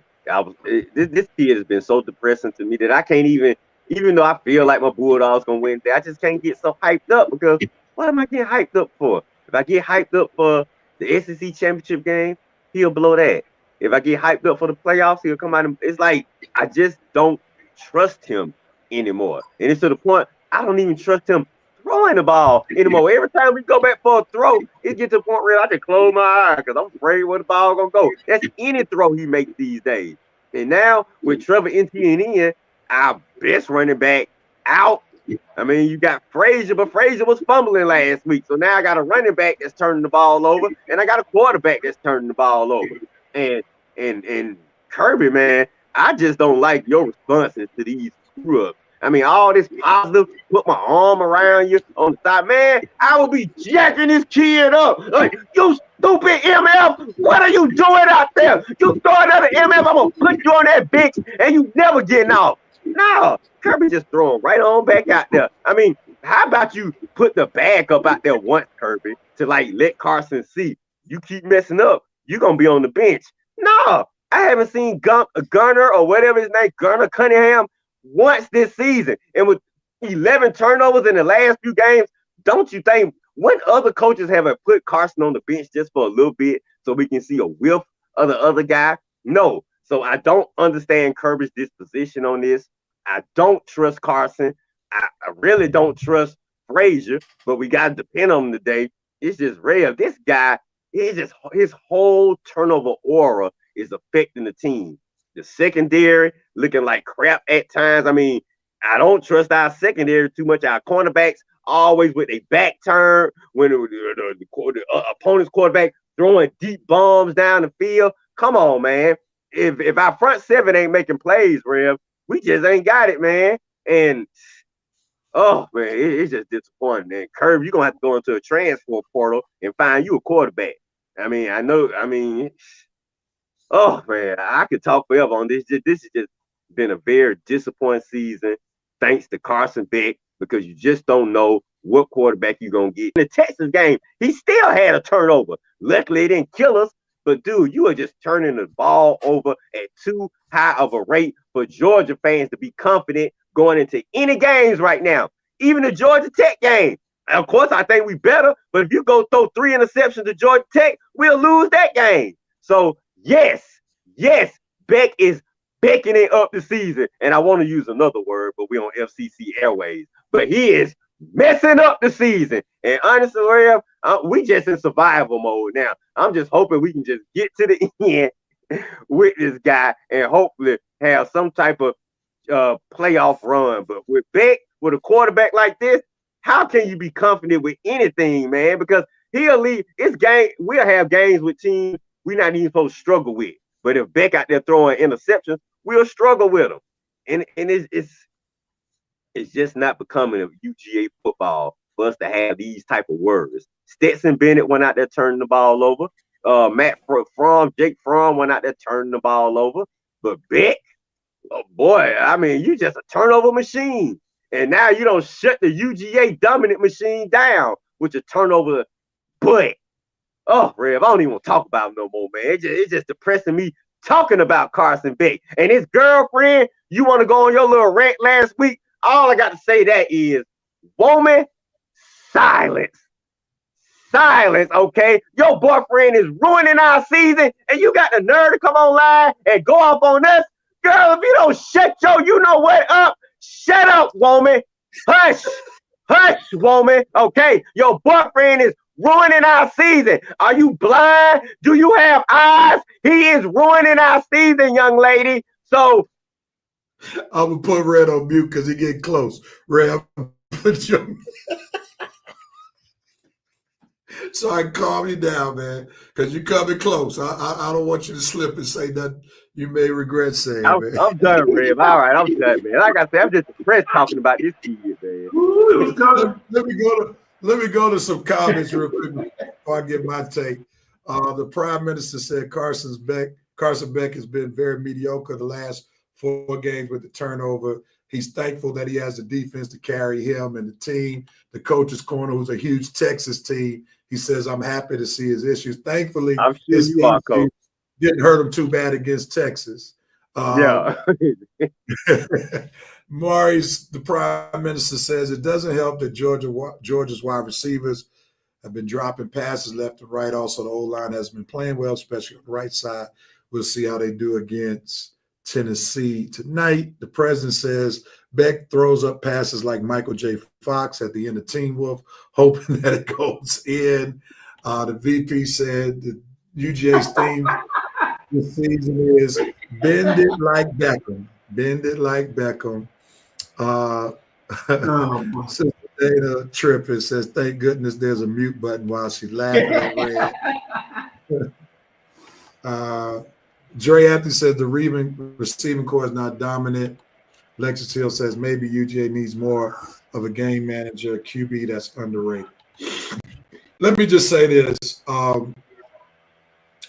Georgia has had a huge talent drop-off this season, especially on offense. They don't have a Brock Bowers. They don't even have a Ladd McConkey. Nope. And that has really hurt Carson Beck, and we see how much of a pacifier Brock Bowers in particular was for Carson Beck, and also Ladd McConkey, who got drafted as a wide receiver for the Los Angeles Chargers. There's no dominant offensive player. Somebody could say Trevor Etienne, but he hasn't really blown our socks off. He's had moments, but he hasn't had, just stellar games. And that might be because he was held back because of Mike Bobo's play calling, because they were trying to feature Carson Beck and try to have him live up to the hype that they gave him at the beginning of the season. And all he did was just throw pick after pick after pick after pick. And it wasn't until maybe 2 games ago they started going more to a running game rather than the passing game. I knew Carson Beck was overrated last year. There is nothing about his game that screams first-round NFL talent. He has a great arm. People used to talk about his accuracy. We see that was a myth with all the picks he's thrown, and all of the picks haven't been on the wide receivers. Are the wide receivers great? No. Have they been dropping passes? Yes. But has Carson Beck been very accurate with his throws? Absolutely not. Also, he's not fast. He's not even quick. So that's a drawback. Then he has no type of swag. He has no type of charisma. He has this blank look. He looks like Butthead from Beavis and Butthead. That's what he looks like every time. And I mean, there's nothing about him that excites anybody. And if any NFL general manager drafts him in the first round, they have given their owner, unless it's Jerry Jones, they have given their owner a license to fire them on the spot. Yeah, I don't think he's first round. On the spot. And all those folks who's supposed to be these combine gurus, draft experts, How in the world did you all ever put Carson Beck as a number one draft pick? Anybody can see that Shedeur Sanders is head and shoulders better than Carson Beck. Anybody can see that. And as Vincent, the VP, would say, anybody who put Carson Beck as the number one draft pick for the NFL draft sounds about white. Because if Carson Beck were black, and I'm sorry, folk don't like us to go there, but what black quarterback can throw for a major D1 school, a blue blood school, throw 3 picks in not one game, not two games, but 3 games, and still be the starter and not be benched once? Nice. Quinn Ewers in the Texas-Georgia game wasn't advancing the ball. He wasn't a turnover machine, but they benched him for Archie Manning for a few series. This guy has not been benched once. What black quarterback do you know would be offered that kind of grace and mercy? 0. Unbelievable. Yeah, I told you, Kirby's disposition. That's what's got me concerned. It's like, dude, that was all this positive vibe, man. When he come back to the sideline, you should be up in his grill saying, "Get your, you know what, to the bench, Gunner. Your turn. At least see what you got from Gunner." I mean, what if Gunner come out there and just manage the game and don't turn the ball over?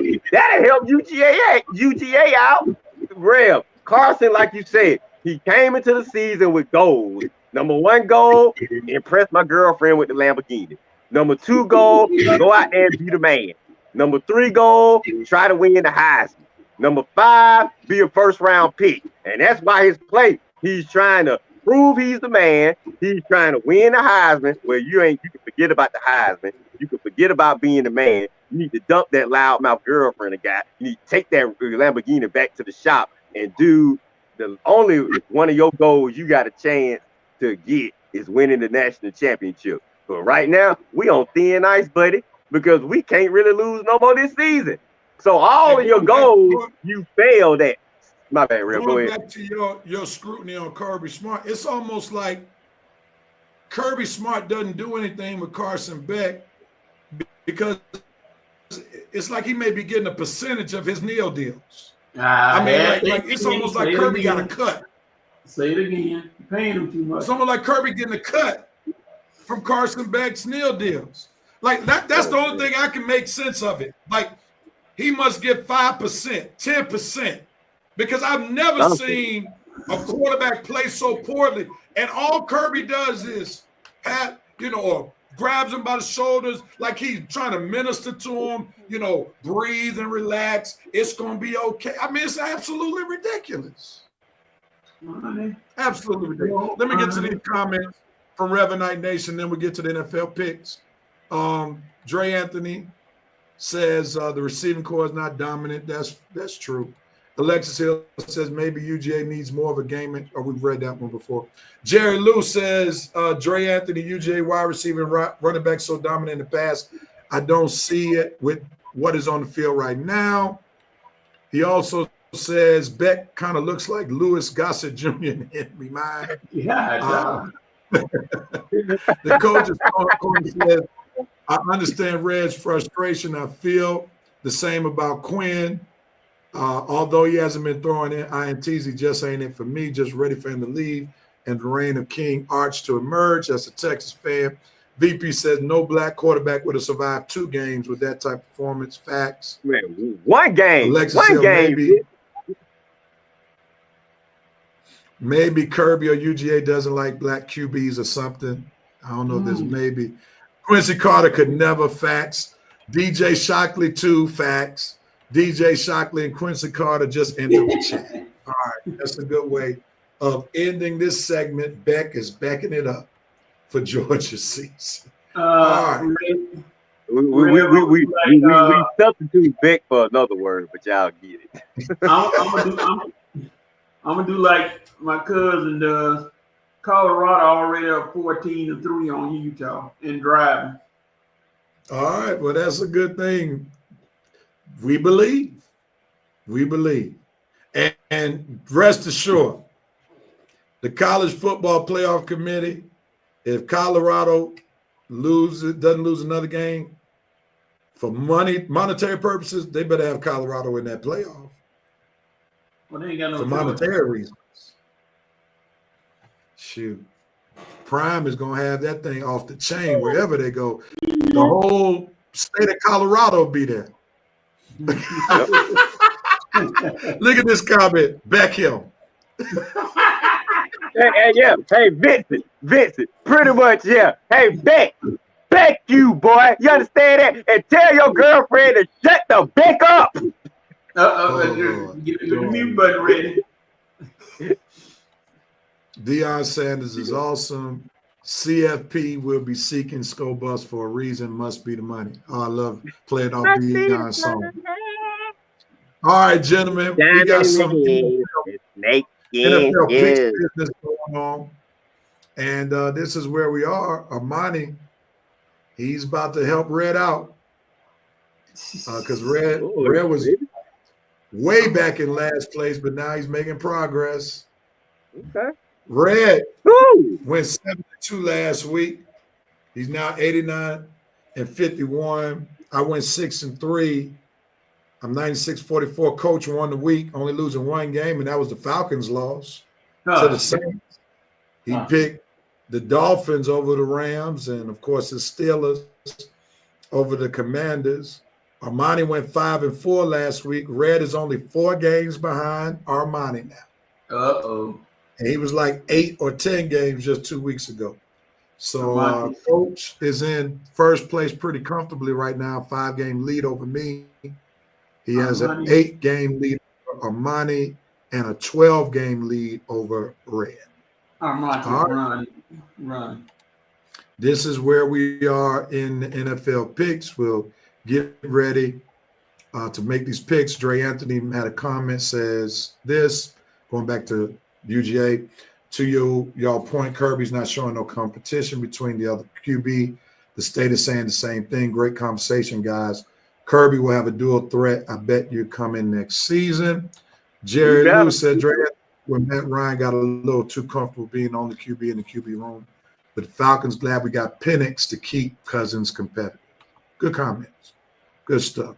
All right, Coach, since you're in first place, you want to go last or first? I can go first. It don't matter. It never matters. All right, we got some pick-em music. Reverend Knight Nation, feel free to pick along with us. After every 3 games, we'll come and see what your picks are. Here we go, Coach. First game up. We had to stretch a little bit. Rams versus Patriots. This game is in New England. Rams coming off an L. Patriots coming off a W. Who you got, Coach? Yeah, the Drake May train. Everybody's feeling good about him. He's getting better, but the Rams got Cooper Kupp and my second favorite wide receiver, Puka Nuka. So, hey, Rams. Red, are you going with Coach with the Rams, or are you going with the Patriots at home? Look, Patriots been playing some impressive football, even though they still rebuilding, and I like Drake May, but Rams got a little something to fight for, and I think they put on a better fight in New England. They're a better team in New England, so they still in the playoff hunt, so they need this game. So I'm going to pick the Rams over the Patriots. I'm making it unanimous. I'm going with the Rams as well. They need this W, especially having lost a home game against the Dolphins on Monday Night Football. So I'm going to go with the Rams as well. Red, it's on you. Colts versus Jets. Who you have? Colts versus Jets. Man. I know Anthony Richardson is back off the bench after spending some time, but the Jets, if you, not that I think y'all going to make the playoffs at 3-7, but if you still have a little shred of hope, maybe a hint of decency and pride, beat the Colts at home and at least pretend to the fans that you keeping your playoff hopes alive. Me and Red, y'all probably ain't gonna make the playoffs, but at least try to show your fans that you're trying to keep your playoff hopes alive and beat the Colts. You should beat them. I'm going to roll with you, Red. I'm going to go with the Jets as well. This is a must-win if the Jets are going to have any chance of trying to make the playoffs. We finally need to see the Aaron Rodgers, Devontae Adams connection really mean something. And it's time for Aaron Rodgers to get the team to where it needs to be and trying to be competitive and win some games. So I'm going to go with the Jets as well. Coach, who you got? Well, you got two teams. You got two quarterbacks who are going in two different directions. One is young and struggling. One is old and struggling. Pick one. I guess you go with the coach, I guess. But I'm going to pick the Jets. I think Aaron Rodgers is going to pull out a victory. All right. On to the next. This one's on me. Packers versus Bears. Seems like Caleb Williams is having a great fall in Chicago. Some are calling for him to be benched. From what I've heard, there's turmoil in the Bears locker room where some of the players want Caleb Williams to be benched. Caleb never seemed very strong-minded to me. I think having lost that game to the Commanders in the fashion in which they lost really hurt him mentally. And I don't think it's going to get any better. Hopefully the Reds' love doctor will be healthy enough to show up and show out in Chicago. Weather won't be a problem because the frozen tundra is just as bad as the Windy City in Chicago. So I'm going to go with the Packers to beat the Bears. Coach, who you got? That thing about Caleb Williams be benched, that's fake news. It's fake news. They're not going to. Badgett, you're going to put Badgett out there and give yourself a chance, a man who can't throw it 10 yards? Okay, well, still, the Packers going to win, and it's not going to be because of Caleb. It's going to be because he had the worst offensive line in football. He gave up 9 sacks last week, probably about 20 this week. Packers. Ray, you making it unanimous, or are you going with the Bears? No way, I'm going with the Bears. Can't go with no Caleb Williams. Yeah, man, he's struggling right now. Bears are struggling 3 in a row. Offense can't score, and the offense can't score. I don't know how you're gonna beat the love doctor, because we all know they're gonna put up points. This is gonna be an easy victory for the Packers. The Bears are falling. Everybody know that Matt Eberflus is probably gonna be the next coach fired. If they don't fire him during the season, he'll be fired on Black Monday. So Bears, you'll be looking for a new coach next season, and it's sad to say that he was in the playoff run for a while, but now he's falling down. All right, go to Rev 9 Nation's pick. The president has the Rams over the Patriots. Alexa Hill, Rams. Mari Thor, Rams back. Jerry Lou got the Scams over the Hatriots. The VP has the Colts over the Jets because he's done with Steve Rogers and his cancerous ways. Mari Thor throwing up while picking the New York Jets. Jerry Lou, Colts over Jets. Just endure the suffering. That's what Jets stands for. Alexis Hill got the Colts. Sister Dana Brickers gives her trifecta of picks. Rams, Jets, Packers. Maurice Throw, the Prime Minister, has the Packers. VP has the Packers. Alexis Hill has the Packers. Back on you, Coach. Seahawks versus the 49ers. Who are you rolling with?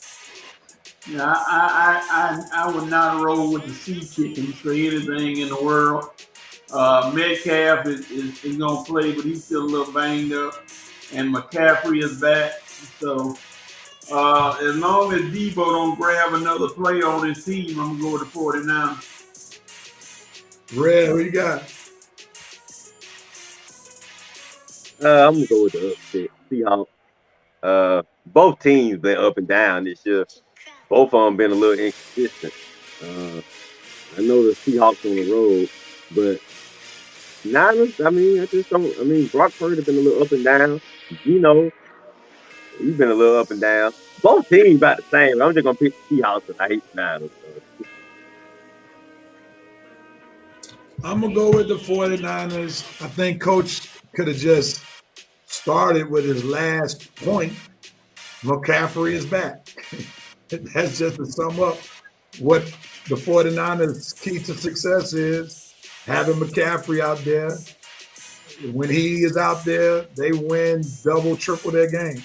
So this is why I'm going with the 49ers over the Seahawks. Red, it's on you. Next game. Broncos versus Chiefs. Who do you have? Simple as that. Broncos. No, wait a minute. Broncos. Oh, I'm sorry. That's what I was telling you about, Real. I got you. Bengals versus Chargers. There we go. Okay. Bengals versus Chargers. Man, this ain't gonna be a good one too. So both of these teams need this game. Man.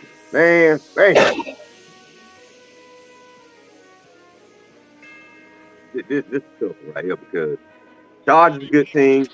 Bengals records say they're not a good team, but they are a good team. They just don't have some bad breaks, man. And they could easily go into San Diego and win, and they could easily get beat down too. Man, look, Bengals, y'all been playing around all season long, so I ain't gonna keep playing with you. I'm gonna take the Chargers. I'm just gonna take the Chargers. Bengals, if you win, good job, but I'm taking the Chargers. Go. I know who you're taking, but go ahead and tell us. Well, looking at the Chargers, who got the number one defense, or allowing the least points in the NFL against Jamar Chase and Joe Burrow. Well, T. Higgins is back, so that could be play a part in it. But I'm gonna go with the Chargers defense to slow the running game, which I think is non-existent for the Bengals. I'm gonna go with the Chargers.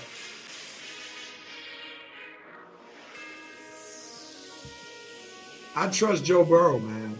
And with T. Higgins back, I think they're going to stretch Los Angeles' good defense out a little bit. And it's going to be tougher to stop them. So I'm going to go with Joe Burrow. I trust Joe Burrow in this moment more than I do Justin Herbert. That's what it boils down to me. And Justin Herbert normally folds in these kind of marquee matchups with another major quarterback. So I'm going to go with the Bengals over the Chargers to go to Los Angeles and come up with the dub. On to the next game. Falcons versus the Broncos. I don't like this matchup for the Falcons. They lose against the Saints on the road. The Broncos have a solid defense. They're coming off an embarrassing loss. They had the Chiefs beat, get a field goal block to lose the game. Kirk Cousins against stout defenses, not a great combination for him, stout defense and his quarterback play. So I'm going to go with the Broncos. Even though I want the Falcons to win, I'm going to go with the Broncos at home to beat the Falcons. Plus, I'm sure Sean Payton got their attention. And in order for them to stay in the hunt for the playoffs, they need this done. Coach, who you got? I think the Falcons going to get, pardon the pun, their money's worth from their young Hoagie. He's going to kick a few field goals. And I think it's going to be a low-scoring game. Even though Bo Nix has played more football than anybody on the field. He played football for about 20 years. So, yeah, I don't know. But, again, that lack of pressure from the Falcons, giving Bo Nix a little room to run, scares me. But I'm going to trust that they're going to pull it out. I'm going to go with the Falcons. Ray, you feel confident about your boys? No, but I'm picking them though. We gotta have this victory going to 5 weeks. Can't lose 2 in a row. Haven't lost 2 in a row all year, so I gotta. That's a good thing. But no, I don't have no confidence in the defense. And if my offense don't show up, it's gonna be another long day. But like Coach said, I think the kicker and the offense will play a little bit better this week than they did in New Orleans last week. And that's my only leverage and hope I got. Because real, this defense is trash. So I'm just hoping Kirk Cousins and Koo, the offense, will be more ready than they were in New Orleans last week. And I think we put up about 20, maybe 25, 28 points. I think that'll be enough to get the victory. I mean, Herbert is balling, but they have consistent positions on offense too. So it's not like Herbert and the Chargers will put up 30, 40 points a week. The defense is mostly keeping them in games for Herbert and the offense to make a few plays at the end. And I'm hoping my Falcons are able to make a few more You mean plays. Bo Nix? You mean Bo Nix? Oh, yeah. What I'm talking about? Chargers? Man, I'm on the Chargers. My bad, y'all. Falcons play the Chargers 2 weeks from now. Yeah, Bo Nix. Well, yeah, their offense ain't that consistent either, but Bo Nix has been doing a little something, man. But anyway, Falcons. Let me I'm just saying crazy, all kind of crazy stuff. Falcons. I'm picking my Falcons. Yeah, I don't know if you should be picking the Falcons if you think they're playing the Chargers this week. Oh, Lord, help me, man. Come on, Falcons. I hope the Falcons' head is not like yours because your head ain't in the Falcons game right now. Lord have mercy. You see, man, my head ain't in the UGA game. I ain't in the Falcons game. They didn't let me down. They let me down last week, real. I was so disappointed. Last week was one of the worst football weeks I've had in a while. That was a bad loss, especially with the Saints having a coaching change. They should have won that game. The VP has the 49ers over the Seahawks. Alexis Hill has the 49ers. Maurice Thrower, 49ers. He said Vincent Woodruff with the game-winning field goal. The VP has the Chargers over. What did I pick? The Bengals. Bengals. You talking about Burrow with Macaulay Culkin. Yeah, Jerry has the Bengals. The Prime Minister has the Chargers. Alexis Hill has the Bengals. Sister Brickus with a trifecta of picks, 49ers, Bengals, Broncos. You hating on me, Miss Dana? That's why your Eagles. Oh, I'll get you, Miss Dana. Alexis Hill, Broncos by 3. The Prime Minister offering you some hope, Red. The Falcons bounce back. Okay. The president says Kirk Cousins is going to be a monkey's uncle tomorrow. The Broncos. Come on, the president. Falcons. Joe Black, no surprise, going with the Falcons. The coach's corner, Kurt not 100%, so we may see Penix, even though Kurt is active. And the coach's corner says Falcons barely win. I didn't want to win yet, Coach. Barely, slightly, they get it going into the back. And Sister Brickus, who moved from Hunt to Brickus in one Don't show, worry, Miss laughing Brickus. at you. I'm gonna be throwing a brick. I'm gonna be throwing a brick in your Eagles season soon. Don't worry. All right, on to the last 2 games of our pick'em for this week. The Ravens versus the Steelers. Coach is on you. We already know who you're picking. Tell us why. Well, here we go. I got to give you one, Rail. The Ravens actually played the Steelers better in Pittsburgh and have beaten them one of the last time they played in Pittsburgh. So, this ain't a gimme. And then Highsmith is out. And Jaylen Warren is dealing with a back injury. Najee Harris dealing with an ankle. So, it's injured on both sides. I think Hamilton is back for the Ravens. He was out with an injury, so, You're telling us all this just to pick the Steelers. Now tell us why the Steelers win. Seriously, man. Come on. Now, Ray, when you talk about the Falcons, I don't say nothing now. Don't you? The Falcons are trash. Your team ain't trash. And you sit up here talking like it's a chance to Ravens. Y'all gonna beat the Ravens down, and you know it. Okay, the Ravens are a good team now. We ain't delaying no season now. We getting into that schedule. We ain't got no easy games anymore. Chris Boswell been quiet. He gets a winning field goal. Steelers win late in the game. It's gonna be a bloodbath though. Somebody gonna get hurt. Who you got, man? Oh, it's on me? Yeah. Oh, okay. I got the Steelers, man.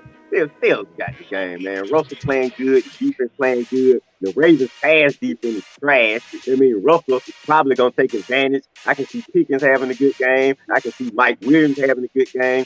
It's in Pittsburgh, which means Pittsburgh got the edge. I don't know why I'm sounding more pumped up than our current Pittsburgh fans, but Pittsburgh got this game all the way, baby.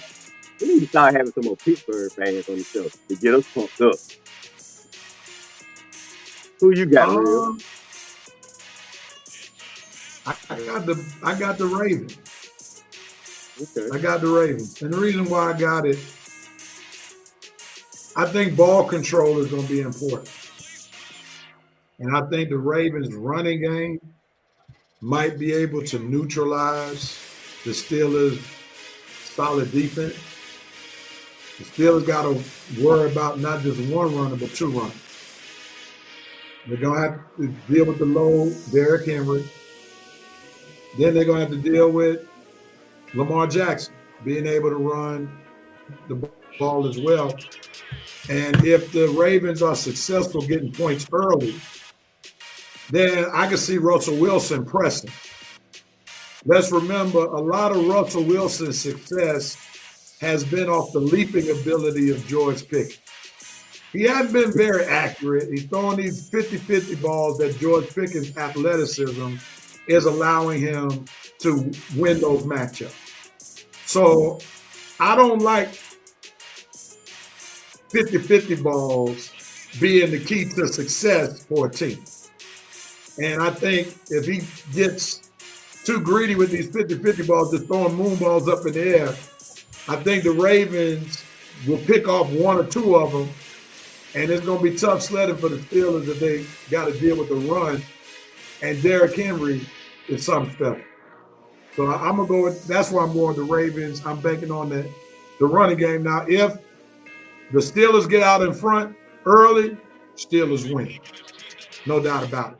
But I'm gonna go with the Ravens over the Steelers. And I got players from all teams on my all over my fantasy team. So I need performances from everybody. I need Derrick Henry to show up. I need Lamar Jackson. I need Russell Wilson and Pickens to all come through. I need the Pittsburgh defense to come through for me and a kicker to come through for me. So come on, y'all. Red need all these fantasy points this week. No doubt. The last game is on you, Red. Uh-oh. These first Bills. Who you got? Oh, okay. Real. This is pretty simple to me. Even though I know Kansas City been struggling. Oh, they ain't been playing the best football. They playing the Bills.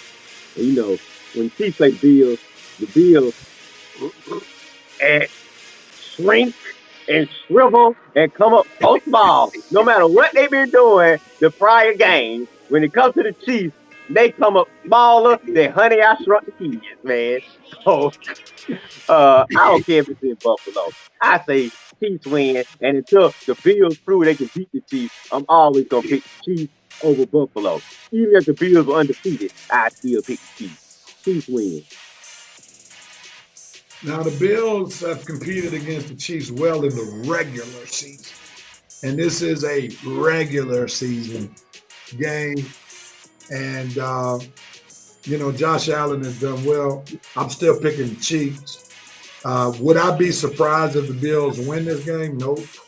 Because at some point, the Chiefs may drop one. And I hope they do drop one before the playoffs because that would help them refocus and stop getting by the skin of their teeth because they should have lost that game last week. And I don't know if that win, the way they won it, really caused them to recalibrate and refocus because they're on the brink of losing a game. So if the Bills win, it won't surprise me. I won't be upset. But this game is very important because basically the Chiefs can put first place almost out of hand for the Bills. And the only team they worry about really is the Steelers, and the Steelers got a lot of divisional games that they got to play, and they're not going to go 6-0 in those divisional games. So that's not going to happen. They got the Broncos. Chiefs got the Broncos out the way. they'll have the Bills out the way, the Ravens out the way, so they got a pretty good schedule ahead of them to really go and clinch the AFC conference. So I hope this would be the motivating factor, because they would be 3 games up on the Bills, plus we'll have the tiebreak over the Bills. That's virtually up 4 games if they win this game. So I'm gonna bank on the Bills. I'm gonna bank on the Chiefs, and I believe we'll see the Mahomes-Hopkins combination show up and show out this coming Sunday. Coach? Now, Rev, you got to remember, your kicker is out for the season, or at least the regular season. But it might have some type of. Yeah, Bucker. Yeah, I'm sure they'll pick up somebody who's solid. I'm not expecting Bucker production, but they'll get somebody who can get it through the uprights.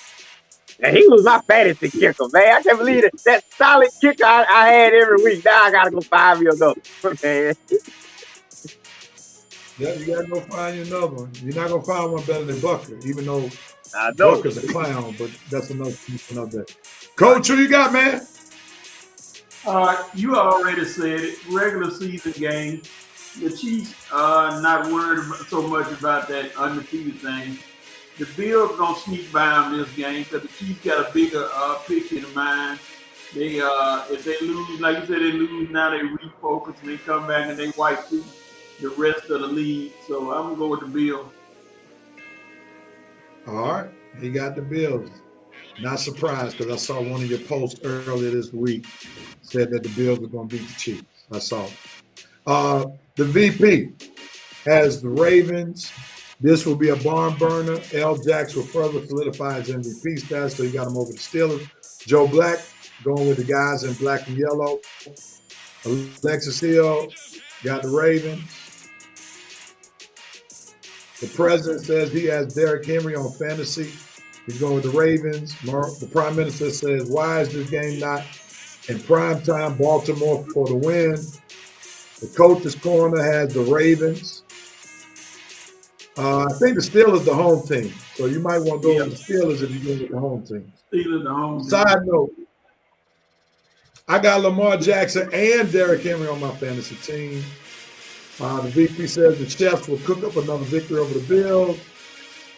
Says the Brickets with the double pick, Steelers and Chiefs. Alexis Hill got the Bills over the Chiefs. Joe Black has the Bills over the Chiefs. The coach's corner hard to win, 17 versus 11 for Chiefs, of course. Here we go with the referee stuff. Oh, Lord. Joe Black, the refs won't bail Mahomes out this week. Here we go with this Unreal. The prime minister has the Chiefs have been playing on the edge too much this season. The prime minister, I recommend Detroit or the Eagles kick the Red Rose. Winston Thorne, what's up, bro? Chiefs, what's going on, fellas? Sorry, we're late. We're glad that you're here. What's up, Winston? No. All right, we've made our picks, and we'll see if we'll have any movement in the standings on next week. We get ready to close out our show with You Have the Right. So, Red, you seem like you're ready for the right. So we'll start out with you. Who has the right to do what, when, where, and how? Go, Red. Okay.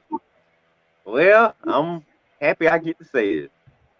JJ Redick, you got the right to keep coaching these Lakers up, man. I know folks were skeptical because you was another LeBron personal choice as coach, but I have to admit, LeBron, you might have chose the right coach for once. For once, LeBron, you might have chose the right coach because JJ, man, this guy is a dog. I mean, pit bull. He like Noel Ivy on the sideline. He'll sit for a minute, but JJ up most of the game, and he is in these players. But when they coming back to the bench, he coaching them up. When they go into the scores table, he coaching them up. He coaching them up 24/7, coaching them up in the locker room. But JJ is a basketball aficionado, and that is probably the best thing for LeBron and the best thing for my Lakers. A coach who lives and breathes basketball. And not only that, he's having an effect on my Lakers.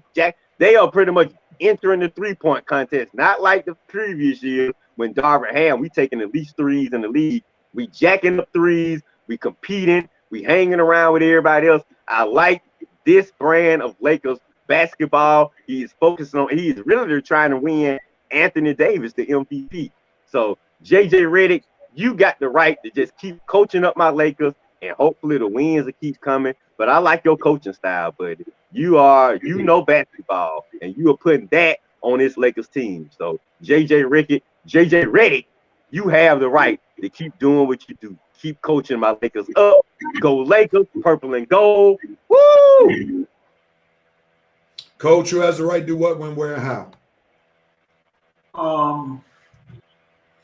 Preston Smith and Patrick Queen. You two have the right. I know Queen, I hear you talking about you motivated. Well, let's see your motivation against your ex-team. Y'all had a right to get in that backfield and hit Derrick Henry enough time where he won't want to run. Or if he run all over y'all, then he gonna in a different story. Y'all got the right to get him and Lamar and stop in this game, and then the Steelers can pull out a victory because we need to keep the momentum going. We got the gauntlet coming up, so it's a good way to start the gauntlet off by a win. All right. And Carson Beck, you have the right not to bet things up for UGA on today. We need, how about a clean game? I don't even want you to listen to what one of the earlier posts said. If you throw less than 3 picks, let's try throwing no picks. How about that? That's a good start. Let the defense have a break for a chance, not to have to play so tight to keep Georgia in the game because of your throwing screw ups. So you have the right not to throw any interceptions. You have the right to connect your passes to the players who are wearing the red, black, and white uniforms. Not the bright orange and white, but the red, black, and white uniforms. You have the right to give the defense some leeway not to have to cover up all of your interception mistakes. And I greatly appreciate you giving them a break today so that UGA can still be in the hunt to potentially get a college football playoff bid.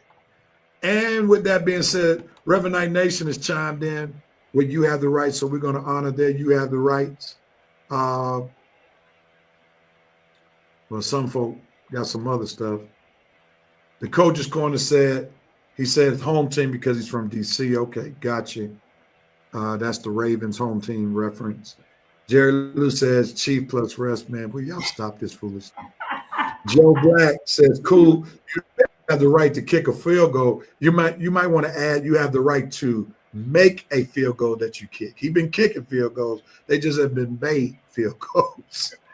Sister Harris chiming in the game last night. Lakers versus Spurs was epic. I didn't know. It was with Harris. Oh, I love that game. The Coach's Corner, that's because JJ is from the school of the greatest coach to ever step on the court, Coach K. So we see that Coach's Corner is a Duke fan. Boo. I'll accept that, Coach. I'll take that. Falcons have the right to not allow this to become a losing streak. They won't win. Sister Bricker says the Eagles have the right to continue winning one game at a time, and my rookies have the right to continue to play at a high level, enjoy the game. Fly, Eagles, fly. That's how they played the Redskins. Go ahead, Real. Well, the Redskins not trash. The Redskins not. I mean, the Commanders not trash. No. I want to add some more. I'm gonna get it later. Coach Curry has the right to keep silencing his haters to continue to make teams go night-night. Oh, God. VP says, Carson, you have the right to bend it like Beckham against them Vols. Sister Harris says, Mike Tyson has the right to take his millions home, take care of his money, and hang up his gloves. Amen to that. Yeah, well, he thinks Steph Curry is the GOAT, Coach, because he's revolutionized the game. That's nice to be wrong. Thank you for watching episode 3 51 of the Red and Rev Sports Show. We appreciate Reverend Knight Nation holding the show down with your comments and your posts. And feel free to share this broadcast with somebody, let somebody else become a part of Reverend Knight Nation, either on Facebook or YouTube. We'll be back next week, 11 o'clock. Same Facebook page, same YouTube channel. Be safe out in these streets. Enjoy your sports. And be back with us next week, 11 o'clock. Peace and love, everybody. Have a great sports weekend. We're out of here. Peace.